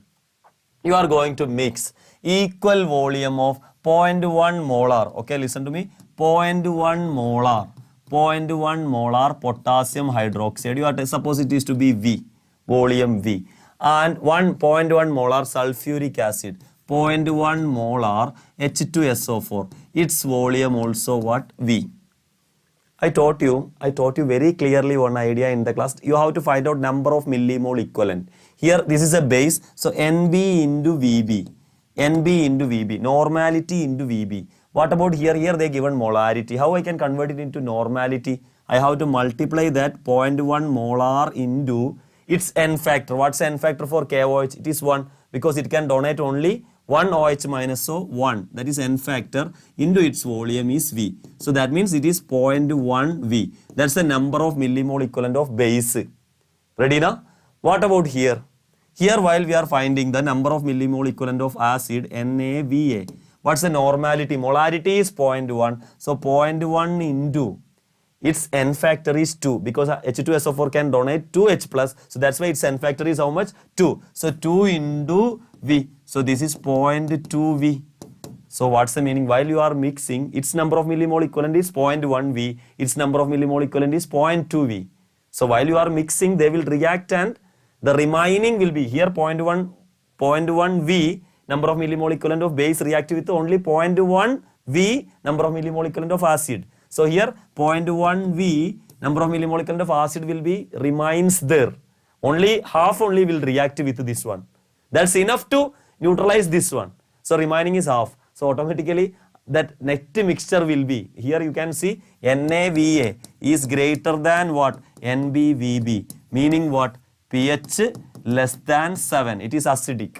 And if NaVa is less than NbVb, if basic millimole equivalent is greater means pH greater than 7. Both are equal means NaVa equal to NbVb means what? pH equal to 7. So here the answer is pH what? Less than 7. Option D will come. I mean 7 is greater, our pH will be less than 7. Okay guys, ready?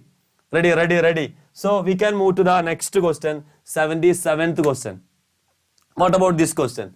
They are telling in a 0.1 molar solution, a monobasic acid, okay, monobasic means N factor is 1, is 1% ionized.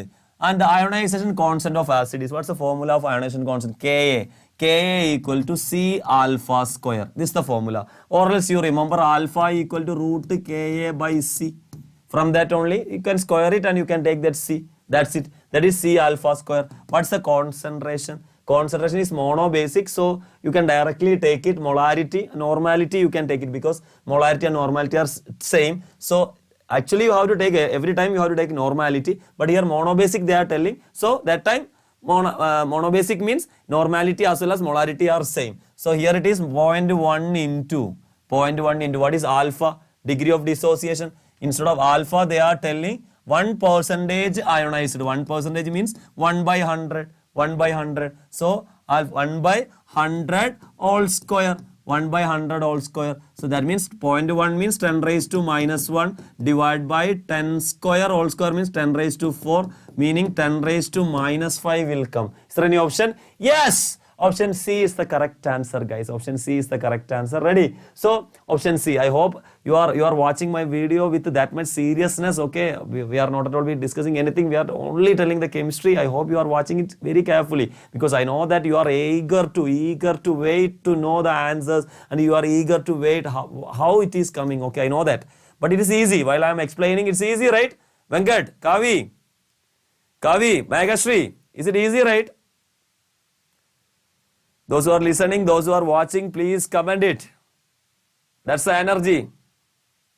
Yeah. Okay, great. Okay, so we can move to the next one. We can move to the next question. This is the next question. Calculate the pH of a mixture obtained by mixing 50 ml 0.05 molar NH4OH, okay, and 50 ml 0.05 molar CH3COOH. You know that NH4OH is a weak base, and CH3COOH is a weak acid. While you are mixing, here you can see its number of millimole equivalent is what? Its number of millimole equivalent, you just think about it, 50 into 0.05 into 1, because OH minus only 1, N factor is 1. Here also number of millimole equivalent, 50 into 0.05 into 1. Acetic acid also 1. So both are same. While we are mixing weak acid and weak base, we will get a salt of weak acid and weak base. Okay, weak acid and weak base. Before doing this problem, I already told you during the class time, while you are writing the examination, this is Ka is 1.8 into 10 raised to minus 5. Okay. Now, while they are mixing salt of weak acid and weak base, what is that? It's a buffer, simple buffer. It's a simple buffer. They are asking the pH of that simple buffer. What's the pH? pH is equal to, pH of simple buffer is equal to 7 plus half into pKa minus pKb. 7 plus half into pKa minus pKb. That means 7 plus half into, here their pK, Ka, Kb are equal. Ka equal to Kb. Therefore pKa equal to pKb. So pKa minus pKb is 0. That means 7 will be the answer. Answer is 7. 7 is the answer. Ready? Yes. While I am seeing that love, heart, everything, okay, and the fire in the comment box, that makes me happy. Ready, nice, okay. So we can move to the next question, guys. 79th question. What's the question? Let the solubilities of AgCl in H2O, 0.01 molar CaCl2, 0.01 molar NaCl, 0.05 molar AgNO3, they given, and they are asking about their solubility, how they are relating. We know that a common ion is there means solubility decreases. A common ion is there means solubility decreases. So in first case, we are going to add the AgCl in what? AgCl in water. AgCl in water. There is no common ion, so solubility is maximum. And then second case, we are adding this one in AgCl, adding in 0.01 molar CaCl2, which is the common ion with the AgCl, Cl, which is the common ion here, Cl. How many Cl are there? 2. So here if you are taking 0.01 means I can write like this, CaCl2, that will dissociate to give you Ca2 plus 2 Cl minus. If you take 1 CaCl2, it will give you 2. So that means if you take 0.01 molar means it will give you what? 2 into 0.01. That means 0.02. That means more amount of Cl minus will be there. Its solubility is S2. Okay. And we can think about the third one. Which is the third one? 0.01 molar NaCl. Here the common ion is there, Cl only, NaCl, Na plus Cl minus, it will dissociate. If I am taking 0.01 molar NaCl means that will give what? 0.01 molar Cl minus, that will give. That's both are same.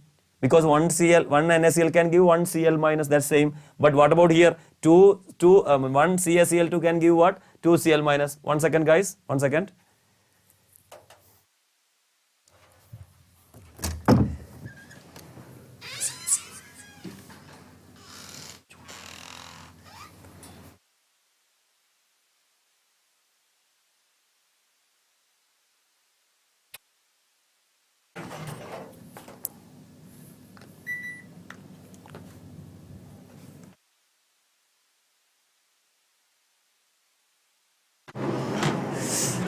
Okay guys, listen to me carefully. So this is 0.01. Okay, 0.01 you will get. Again we are taking what? AgNO3. Here we are taking AgNO3. In the case of AgNO3, AgNO3 will dissociate as Ag plus plus NO3 minus. Okay, Ag plus plus what? NO3 minus. Here is there any common ion with AgCl? Yes, Ag is the common ion. Ag is the common ion. How much you are taking? 0.05 means here also 0.05. So you must have to remember, whenever common ion concentration is more means solubility decreases. Solubility decreases. So in which case there is no common ion, you are going to put AgCl in water, you are going to put AgCl in CaCl2, you are going to put AgCl in NaCl, you are going to put AgCl in AgNO3. If there is a common ion means their solubility will decrease because of common ion effect. Okay. So here there is no common ion, so more will be the solubility S1. S1 is more than any other. Here common ion Cl is there, that will decrease the solubility. Here Cl minus is there, that will cause decrement in the solubility. Here Ag plus is there, that will also cause the decrement in solubility. So in which case, in this case while you are looking this one, here 0.02. If the more the common ion means less will be the solubility. Here 0.02 common ion, here 0.01 common ion, here 0.05 common ion. So comparatively here it is the less common ion. So that means after that S3 will come. This is S3. S3 will come. In the case of NaCl will come. After that which one will come? S2 will come. After that S4 will come. So that's the answer. S1, then S3, then S2, then S4. Option C is the correct answer. So you have to remember guys, you have to remember what? Higher the concentration of common ion, lesser will be the solubility. Okay? Ready? So we can move to the next question, 80th question, which has highest pH.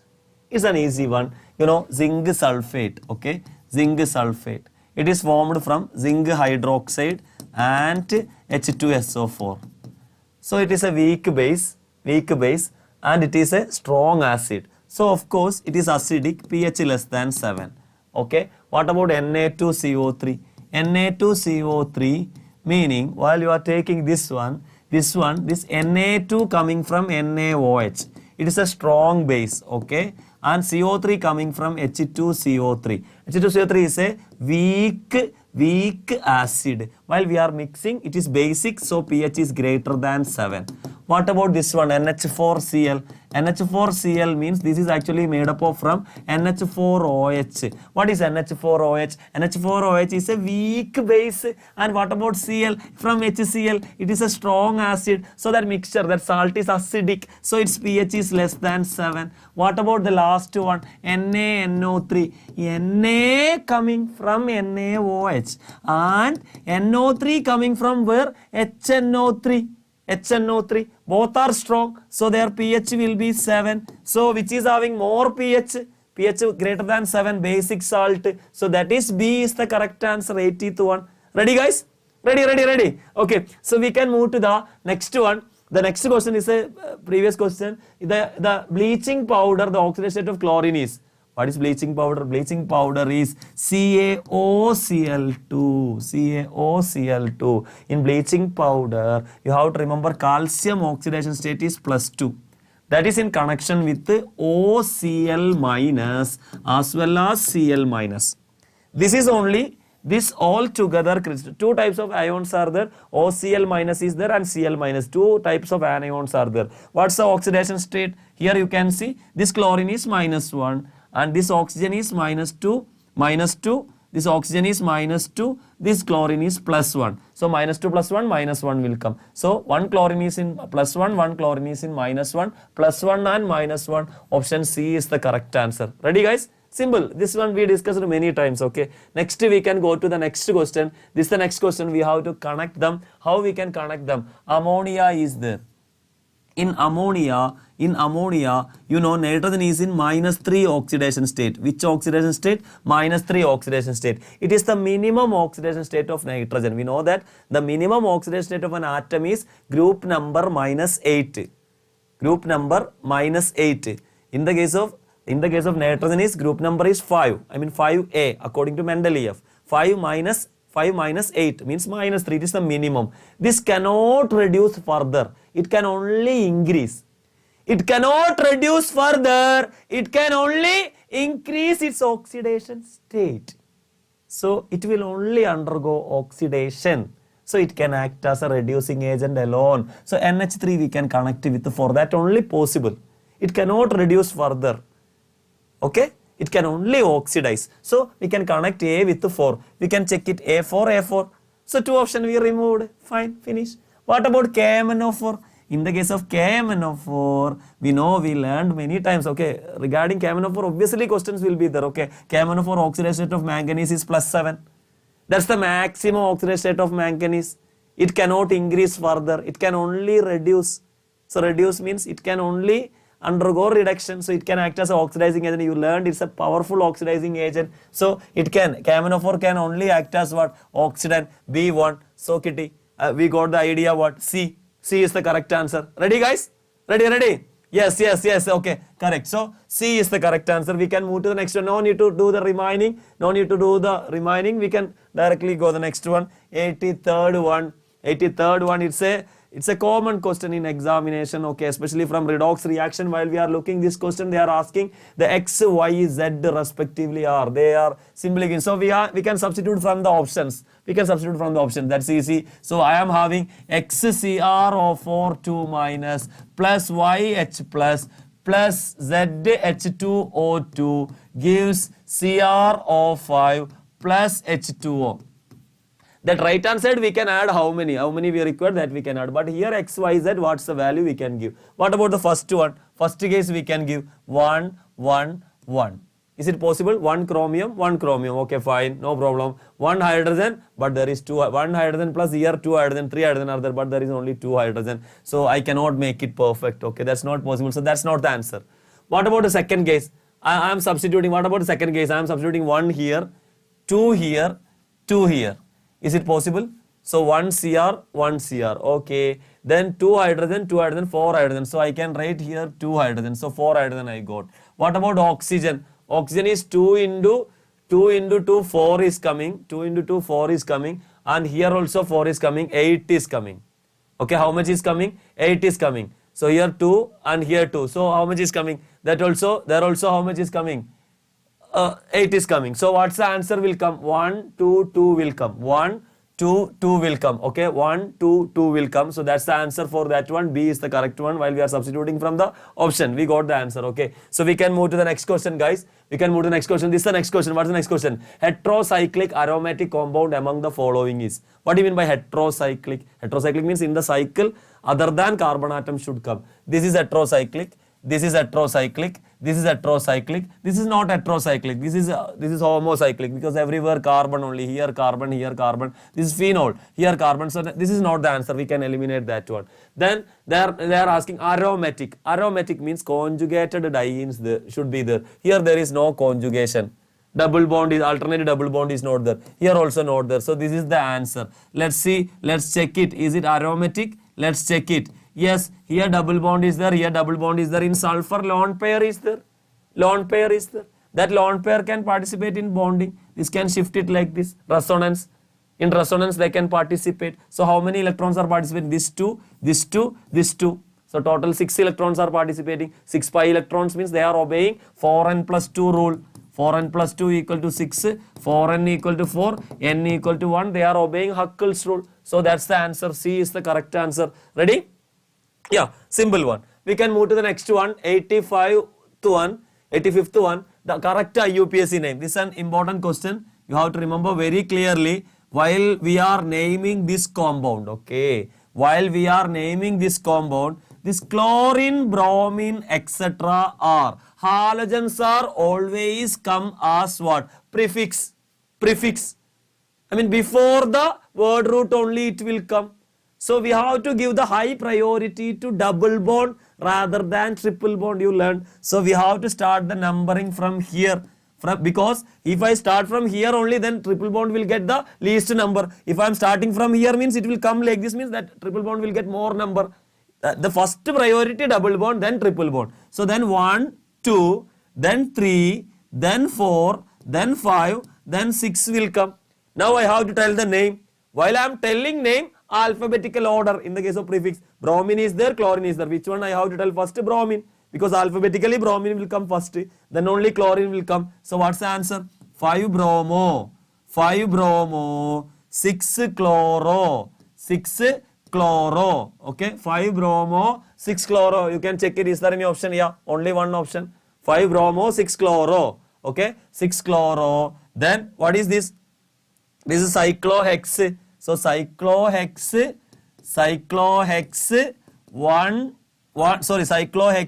1En and 3YNE. 3YNE, 1 cyclohexene, 3YNE, like that also you can tell, or else you can tell cyclohex 1En, 3YNE. Option B is the correct answer. Normal IUPAC nomenclature method. That time you have to remember double bond will have to get the highest priority. Okay, ready? So we can move to the next one. This is the next question. Which of the following compound is not exhibiting tautomerism? If a compound that exhibit tautomerism means, you learn the shortcut idea like this. A carbon should be there. That carbon is sp2. Listen to me very carefully. That carbon is sp2. That carbon should contain another carbon. That carbon is sp3. Okay, that carbon is sp3. That contain one hydrogen atom should be there. This is the idea. Alpha hydrogen should be there. This is the idea. You have to check this one. Carbon double bond or whatever. Okay, a carbon sp2 carbon should be there. That connected with a carbon. That carbon is sp3. That should contain hydrogen. That's the idea. That is there means they will obey what? Tautomerism. You can check here. You can check here in the first option. Yes, this carbon is this carbon. While you are looking this one, this is sp2. This carbon, this corner carbon is sp3. Here hydrogen is there. So this can show what? Tautomerism. This one we can check last. What about here? This is sp2. This carbon is sp2. Okay, I will draw it here. The C option I will draw it here. This carbon, you can see now. This carbon is sp2. That attached this carbon is sp3. That contain 2 hydrogen atoms are there. So automatically this will also obey what? Tautomerism. What about here? Here you can see. I will draw that one here, guys. I will draw that one here. You can see, simple idea, basic idea you remember means you can answer anything, you can answer it. Okay. What about this one? This is the structure given. Double bond O here. Okay. And this is sp2 hybridized carbon. This is sp3. This contain hydrogen. How many hydrogen? 2 hydrogens are there. That also can show. What about this one? This is sp2. This is sp2. All are sp2. There is no connection with sp3. So this is the answer. B is the correct answer. Ready? So like that you can think. You make it easy. Okay? Ready? So anyhow we can go to the next question. This is the next question. What's the question? 2-butene. 2-butene means C. 4 carbons are there. Here second carbon, triple bond is coming. This is CH3. Here nothing is required. Here also nothing is required. Here CH3. This is 2-butene. And 1,3-butadiene. 1,3-butadiene. Okay, 1,3-butadiene. 1 as well as 3-butadiene. Here H is there. Okay. Here one H is there. Here also one H. Here CH2 is there. While we are looking this one, its molecular formula is C4H6. What about this one? This also C4. 2, 3, 4 and 6. Both are having what? Same molecular formula but different structures. In structures itself, here double bond, 2 double bond, and here 1 triple bond. One is alkene, one is alkyne. It is functional isomer, functional group isomer. Okay, double bond and triple bond are considered as what? Functional group isomer. So 2 double bond equivalent to 1 triple bond. Like that idea I taught you in the class. Okay, you remember double bond equivalent, one concept. Okay, so anyhow we can move to the next question, guys. We can move to the next question. What's the question here? It's an easy question. The types of geometrical isomers shown at the points of X, Y and Z. I will draw this structure again here. You can see. I will draw this structure again. You can see, guys. You can see. I am drawing that structure again here. Okay. I am drawing that structure again here. Okay now. Like this. Okay. And here double bond they given. Here double bond they given. Here double bond they given. Okay. Now they are asking at X, whether it is showing cis or trans. At Y, Z, what they are showing. We know that this carbon is sp2. This double bonded carbon is sp2. This is also sp2. So here one bond will be there. Here also one bond will be there. That's in 120-degree angle only they will possess because it is sp2. What? sp2. So 120 only angle. We know that it will be like this 120. I will show you. You can see. I will show you that 120. Here you can see this one. This is 120. Okay, that's 120. That will be 120. Okay, that's why only I am drawing here. I cannot draw inside. I cannot draw inside on 120 in plane only that will be. What about that one? This one is hydrogen. This one is hydrogen. This also hydrogen. What about that hydrogen? Both are in same side. So this is cis. That is cis. What about here? I can draw hydrogen here. Here also I can draw hydrogen. This is also cis. What about this one? I can draw hydrogen here. Here I can draw hydrogen here. This is trans. So X is cis, Y also cis, Z is what? Z is trans, cis, trans. So option B will come. Which will come? Option B will come. Ready guys? So option B will come. So next we can go to the 89th one. Which of the following is more stable? We must have to remember that in benzene ring, if it is a positive, if it is a negative, if it is a free radical comes, means it is highly unstable because that electron cannot be delocalized. The idea of the stability of carbocation or carbanion or free radical is there should be a delocalization. That electron can rotate here and there. That can move. But here this electron, this positive charge cannot move anywhere. That will be there itself. That is localized. So it is unstable. This phenyl. This is what? This is what? This is vinyl. It cannot move. This is also unstable. What about this one? This actually, what about this carbon? This is attached with one carbon. This is primary carbocation. What about this one? This is also primary, but this is primary allylic. Primary allylic. We know that allylic have what? More stability because of what? Resonance. So this is the highly stable one. Highly stable one. Ready? So we can move to the next question. 90th question. The correct order of stability of different carbocation. This is actually cyclopropyl. This is tricyclopropyl methyl carbocation. Here in this case you learned in your classes, we taught this one in classes. This possesses what? This possesses a very famous because of it have one stability factor that is actually called dancing resonance. Dancing resonance is there. So it is more stable than this one. Propylene carbocation, it has 7 resonance structures, this one. So first one, this one will come, then this one. Dancing resonance is more stable than 7. This pH means benzene ring. This is tertiary benzylic. So propylene is more stable than tertiary benzylic, like that order you learned. So first one is more stable, then second, then third one, A will come. Ready? So we can move to the next question. This is the question. The product, you can see here they given this, here they given one compound like this, and they are treating that one with AlCl3, HCl, okay, HCl and 250 degrees Celsius. You know that at a high temperature in presence of AlCl3 and HCl, isomerization will take place. That means that will become branched hydrocarbon. Here how many carbons are there? 1, 2, 3, 4, 5, 6 carbons. So 6 carbon containing branched chain it will form. That's the idea. Simple logic. So what about here? It become long chain. No, it is not. There is no branching. Here double bond is coming. That's wrong. This also double bond is coming. That's wrong. Alkane only you will get. So only the answer is this one. 1, 2, 3, 4, 5, 6. So branches increases that time. Okay, one more branch comes there. Here only one branch. Here one more branch comes. So that's the answer. C is the correct answer. Only you have to use the common sense. No need to remember the mechanism. Ready now? So next one. This is the next question. This actually Kolb's electrolysis. You learn the idea like this RCOOK.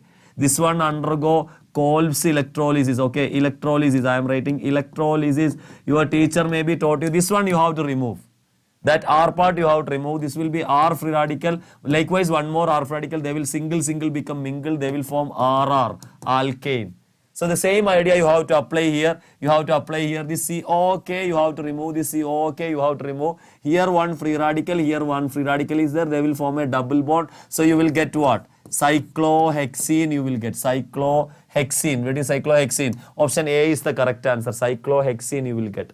cyclohexene. That idea you have to remember, okay. If it's a, I will write here, I will write the result here. If it is a monocarboxylic acid salt, monocarboxylic acid salt means, okay, it will give what? Alkane.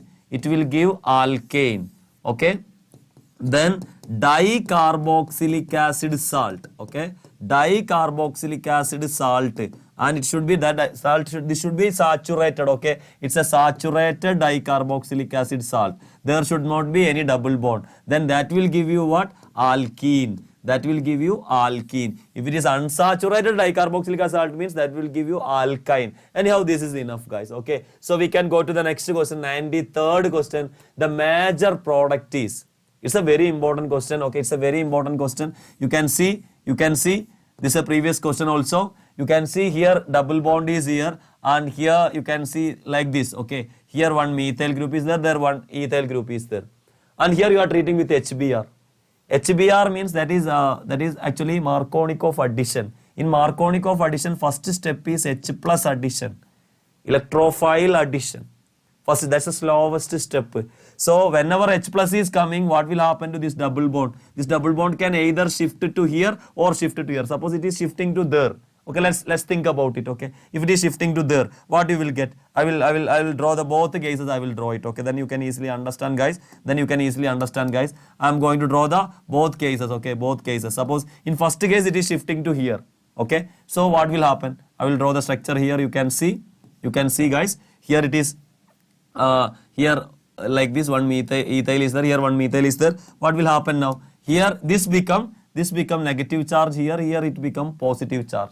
Towards that negative, this H will go and attach. So that H will go and attach here. Okay, I will draw like this.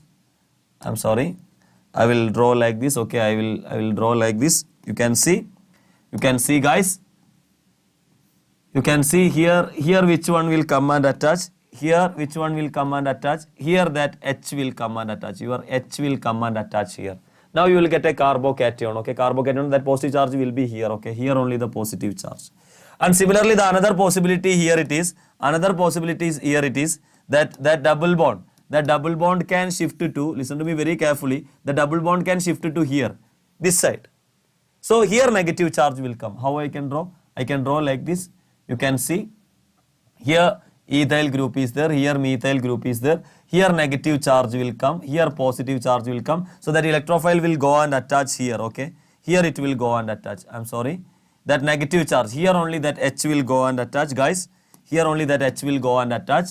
Here positive charge will come. Out of this, which is more stable? How we can tell? That only that will be more stable. Then only that only will give the major product. So out of this, which is more stable, we can look about we can find out we can calculate the number of alpha carbon. Here how many alpha carbon atoms are there? You can count it. Here 2 alpha is there. Here 2 alpha is there. Here only 1 alpha is there. 1 alpha. So while we are counting, only 5 alpha here. What about here? What about here? Okay. What about here, guys? Here while we are looking this one, here how many are there? Here CH3 is there. Here CH2 is there. Here H is there. So here 2, here 3, here 1. So here 5 alpha hydrogens are there around it. So automatically this will be more stable. This will be more stable. So that will give the major product. This will be more stable. So not 5 alpha, 6 alpha. Here 3, 2 and 1. 6 alpha. So that will give the major product. Then after that, okay, this one is added, this H is added. After that, here what also will come and added? Br. So option which one will come? C will come. C is the correct answer. So you have to think about what? That mechanism, if you know, means you can answer this one. Ready, guys? Okay. Then we can go to the next one. 94th one, identify the correct product. You know that this is if it is CH3COCl in presence of AlCl3 means what will happen? Electrophilic substitution reaction. So here while you are thinking, it's a simple one. You learned the same idea. Instead of that hydrogen only, that group is coming to attach. So here hydrogen is there. This is benzene. You are taking what? This one. Dichlorocarbonyl compounds you are taking. You are treating this one with Cl. C double bond O Cl. You can treat this one. They are not telling how many benzene. You can take one more benzene here. one more benzene here. I am taking one more benzene here. 2 benzene you can take. And this H will go along with the Cl. This H also will go along with the Cl. Now what you will get? Benzene here and here the C double bond O. Here C benzene you will get. Benzophenone you will get. Option A is the correct answer. Option A is the correct answer. Ready guys? Option A is the correct answer. That's it. So we can move to the next one. It's a simple one. I mean, you learned like what? You learned CH3, C double bond O, Cl. If it comes means here electrophilic substitution, this will take the electron and it will become CH3, C double bond O plus. Like that you learned. Here also one Cl comes means that 2 Cl will be replaced by benzene ring. That's it. Simple. So, as benzophenone you will get.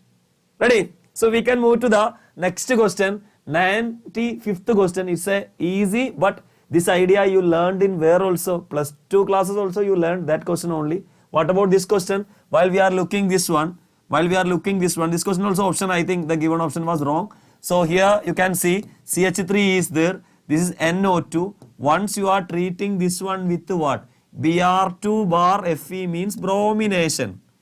So CH3 is ortho-directive, NO2 is meta-directive. Its ortho is this one, its meta is this one. So here only that bromine is going to attach, here or here, anywhere. So first step, the ortho of CH3, which one will come and attach? Bromine will come and attach. That's the first step. Here bromine will come and attach. That NH, that what? You are already that NO2 is there, that will be remains there. NO2's meta position. No, normally this CH3 is ortho para, either ortho or para, already NO2 is there. So towards Br will go only to where only? Ortho only it will go. Next step what you are doing? You are treating this one with the SN bar HCl. While you are treating with SN bar HCl means reduction, hydrogen addition. That will only happen to nitro group. Here and here not possible. So what will happen? You can see this will be as such CH3, this will be Br, and what will happen to NO2? Nitro group on reduction, it will give you what? NH2. NH2. This one okay guys? NH2 you will get. Then after that what they are telling? After that what they are telling? I will take NaNO2 plus HCl. What is NaNO2 plus HCl? That also I am writing here, okay? NaNO2 plus HCl means diazotization. Where diazotization will take place? This aniline. This is the aniline compound only. That aniline, that portion, NH2 become N2Cl. So I can draw like this. I can draw like this. You can understand, I hope so. You can understand, I hope so. This one become what? The CH3 will be remains as such. Br also will remains as such. That NO2 become what? NH2 become what? N2 plus Cl minus. That area become diazonium chloride. After that what you are doing? You are treating with what? H3PO2. What will happen? I will take the next slide here. You can see this the one they given.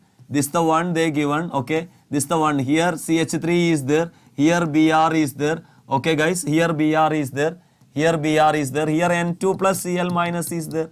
This one you are treating with what? This one you are treating with H3PO2. Okay. Ready now? H3PO2 you are treating. H3PO2 you are treating. So what will happen? H3PO2 what will happen? This will be become that N2 group will leave from there. Instead of that hydrogen will come. Instead of that hydrogen will come. Okay. Hydrogen if you write or not write also same. CH3 Br. Here I can write. If you want means I will write. Okay. A hydrogen will come.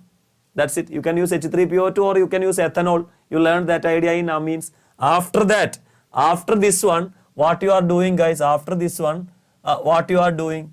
You are treating with, I hope you are treating with a potassium permanganate means oxidation reaction. Oxidation reaction. While you are conducting oxidation means this methyl benzene will be converted to benzoic acid. Any alkyl benzene converted to benzoic acid, that portion will be become benzoic acid. So it will be become, this topmost portion become what? Benzoic acid. So COOH, it will be become COOH. Here what is remaining there? Here Br is remaining. So orthobromobenzoic acid is the correct answer. So what's the option will come? Orthobromobenzoic acid is D. D option is the correct answer, not A. I hope in your question answer paper they given A, not A. Option D will come the correct answer. Ready now? Okay. Ready. So we can go to the next question. 96th question. 96th question. The law of conservation of mass is not obeyed by. That is simple. That is nuclear reaction. In nuclear reactions, law of conservation of mass is not obeying. The Antony Lavoisier, you learned the total mass of reactant should be equal to total mass of product. But in nuclear reaction, the total mass of reactant not completely converted to total mass of product. Some of the reactant will be converted to energy also. That is energy is equal to mc square. So they are not obeying what? They are not obeying our normal law of conservation of mass. So C is the correct answer. Again, we can go to the 97. The molecular weight of tribasic acid is W. W is the molecular weight, equivalent weight. What is equivalent weight? Equivalent weight is equal to, what is equivalent weight? Equivalent weight is equal to molecular weight divided by n factor.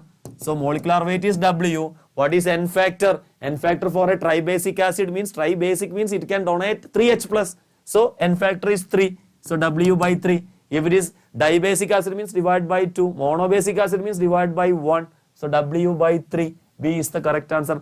97. Okay. So we can move to the 98th question. Which of the following contain greatest number of atoms? How I can find out the number of atoms? Here I can find out the number of atoms in A. How I can find out? I will write here 1 gram of butane, C4H10. The number of atoms is equal to, it's a molecule actually. C4H10 is a molecule. So how I can find out the number of atom? Number of atoms is equal to, I can use the formula, number of molecules into atomicity. What is number of molecules? Given mass by molar mass. Given mass 1 divided by what is molar mass? Molar mass means 4 into 12. 4 into 12 that is 48 plus 10, 58. Into atomicity. What is atomicity? How many atoms are there in one molecule of C4H10? Here 4, here 10. So 14. 14 into Na will come. So 14 divided by 58 into Na, meaning 7 divided by 29 Na. 7 divided by 29 Na. Okay. 29 Na. 7 divided by 29 means 1 by 3 point something will come. 1 by 3 point something into Na. That I will keep it there. Okay. Option 1. What about option 2? In the case of nitrogen, how I can find out? I can directly find out now. Given mass 1, its molar mass how much? Molar mass is 28 into its atomicity is 2 into Na, meaning 1 by 14 Na. This is actually 1 by 3 Na something. Okay. What about the next one? C. Given mass by atomic mass is 108. It is simply atom. Directly we can find out given mass by atomic mass into Na. No need of atomicity. Only it is monoatomic. 1 by 108 into Na. What about D? D means given mass is 1, molar mass is 18 into its atomicity is 2 plus 1. 2 hydrogen and 1 oxygen. So 3 into Na. 3 into Na. That means 1 by 6 into Na. So here they are asking which is the greatest number. Here it is 1 by 3 point something, here 1 by 14, here 1 by 108, 1 by 6. The biggest number is this one. So option A is the correct answer. Ready guys? Okay now? Ready? Yes, Kavisha, ready. So next one, 99th one. The volume of gas at NTP produced by 100 gram of calcium carbide with water. You know the equation. I am writing the equation here. What? Calcium carbide plus 2H2O gives calcium hydroxide plus C2H2. Here the gas is acetylene. Acetylene is the C2H2. This is the gas. So what about the molar mass of calcium carbide? Calcium is 40 and carbon is 12. 12 into 2 means 24. That means 64 gram calcium carbide if you burn means you will get 1 mole C2H2. That means that is 22.4 liter. That idea you know. I am erasing that 1 mole because I know it is 1 mole. That's why only it is 22.4 liter. and they are asking here you have to take how much calcium carbide? 100 gram calcium carbide you have to take. How much volume? That I am taking X. How I can find out? Simple. This one I can use the formula 64 divided by 100 will be equal to this divided by this should be equal to that divided by that. 22.4 divided by X. So X equal to 22.4 into 100 divided by 64 will come. 64 will come. While you are dividing, you will get the answer 35. 35 liter will come. Option B is the correct answer. Ready? Ready? Okay. Then we can move to the next question. We can move to the last question. It's an easy question. It's the last question. What about the last question? The number of hydrogen atom present in this many maltose. So first I can find out the number of molecules. I can find out.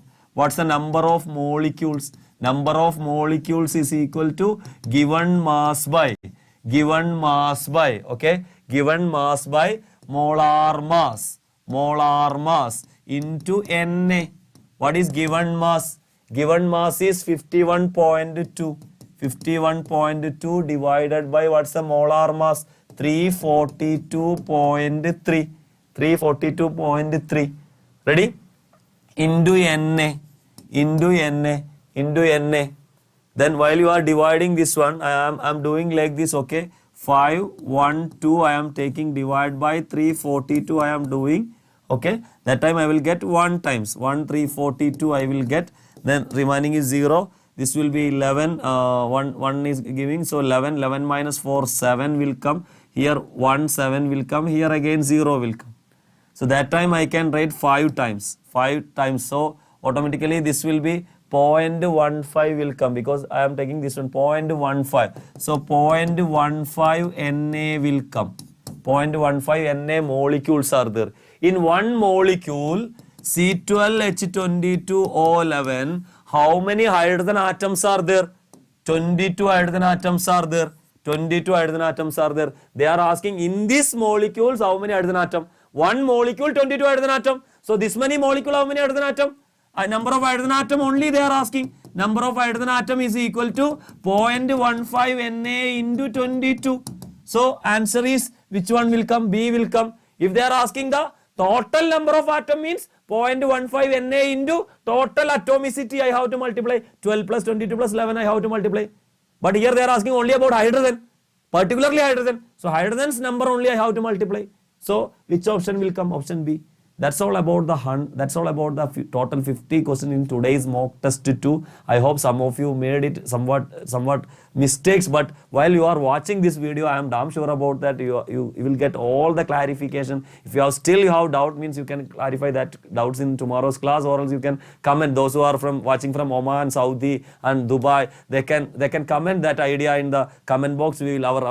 We will reply. We will give the replies. Don't worry about it. Okay. Anyhow, guys, keep on studying. Don't sleep up to May 5. After that, you can sleep very properly, very safely, very cool. You can sleep. Okay. Don't worry. Up to that, work hard. Keep that fire. Keep that spirit in your heart. Okay. So all the very best, guys. Good night. Hi everyone. Welcome to amazing channel of Brilliant Katha. When you are rubbing one body with another body, electrons are transferred from one object to another object. Okay, this process, this type of electricity is been given a name. halogen connected carbon sp3, then it's connected to benzene. See all of you, halogen connected. What is this carbon hybridization? Full single bond sp3, see then a benzene ring.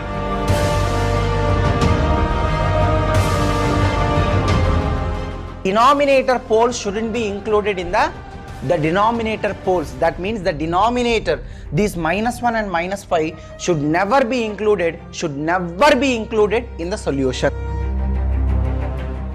Homocircle caudal fin. It's giving 2 equal lobes. But in case of cartilage fishes, look at here, one big lobe is there, one small lobe is there. You cannot cut into 2 equal half this fin.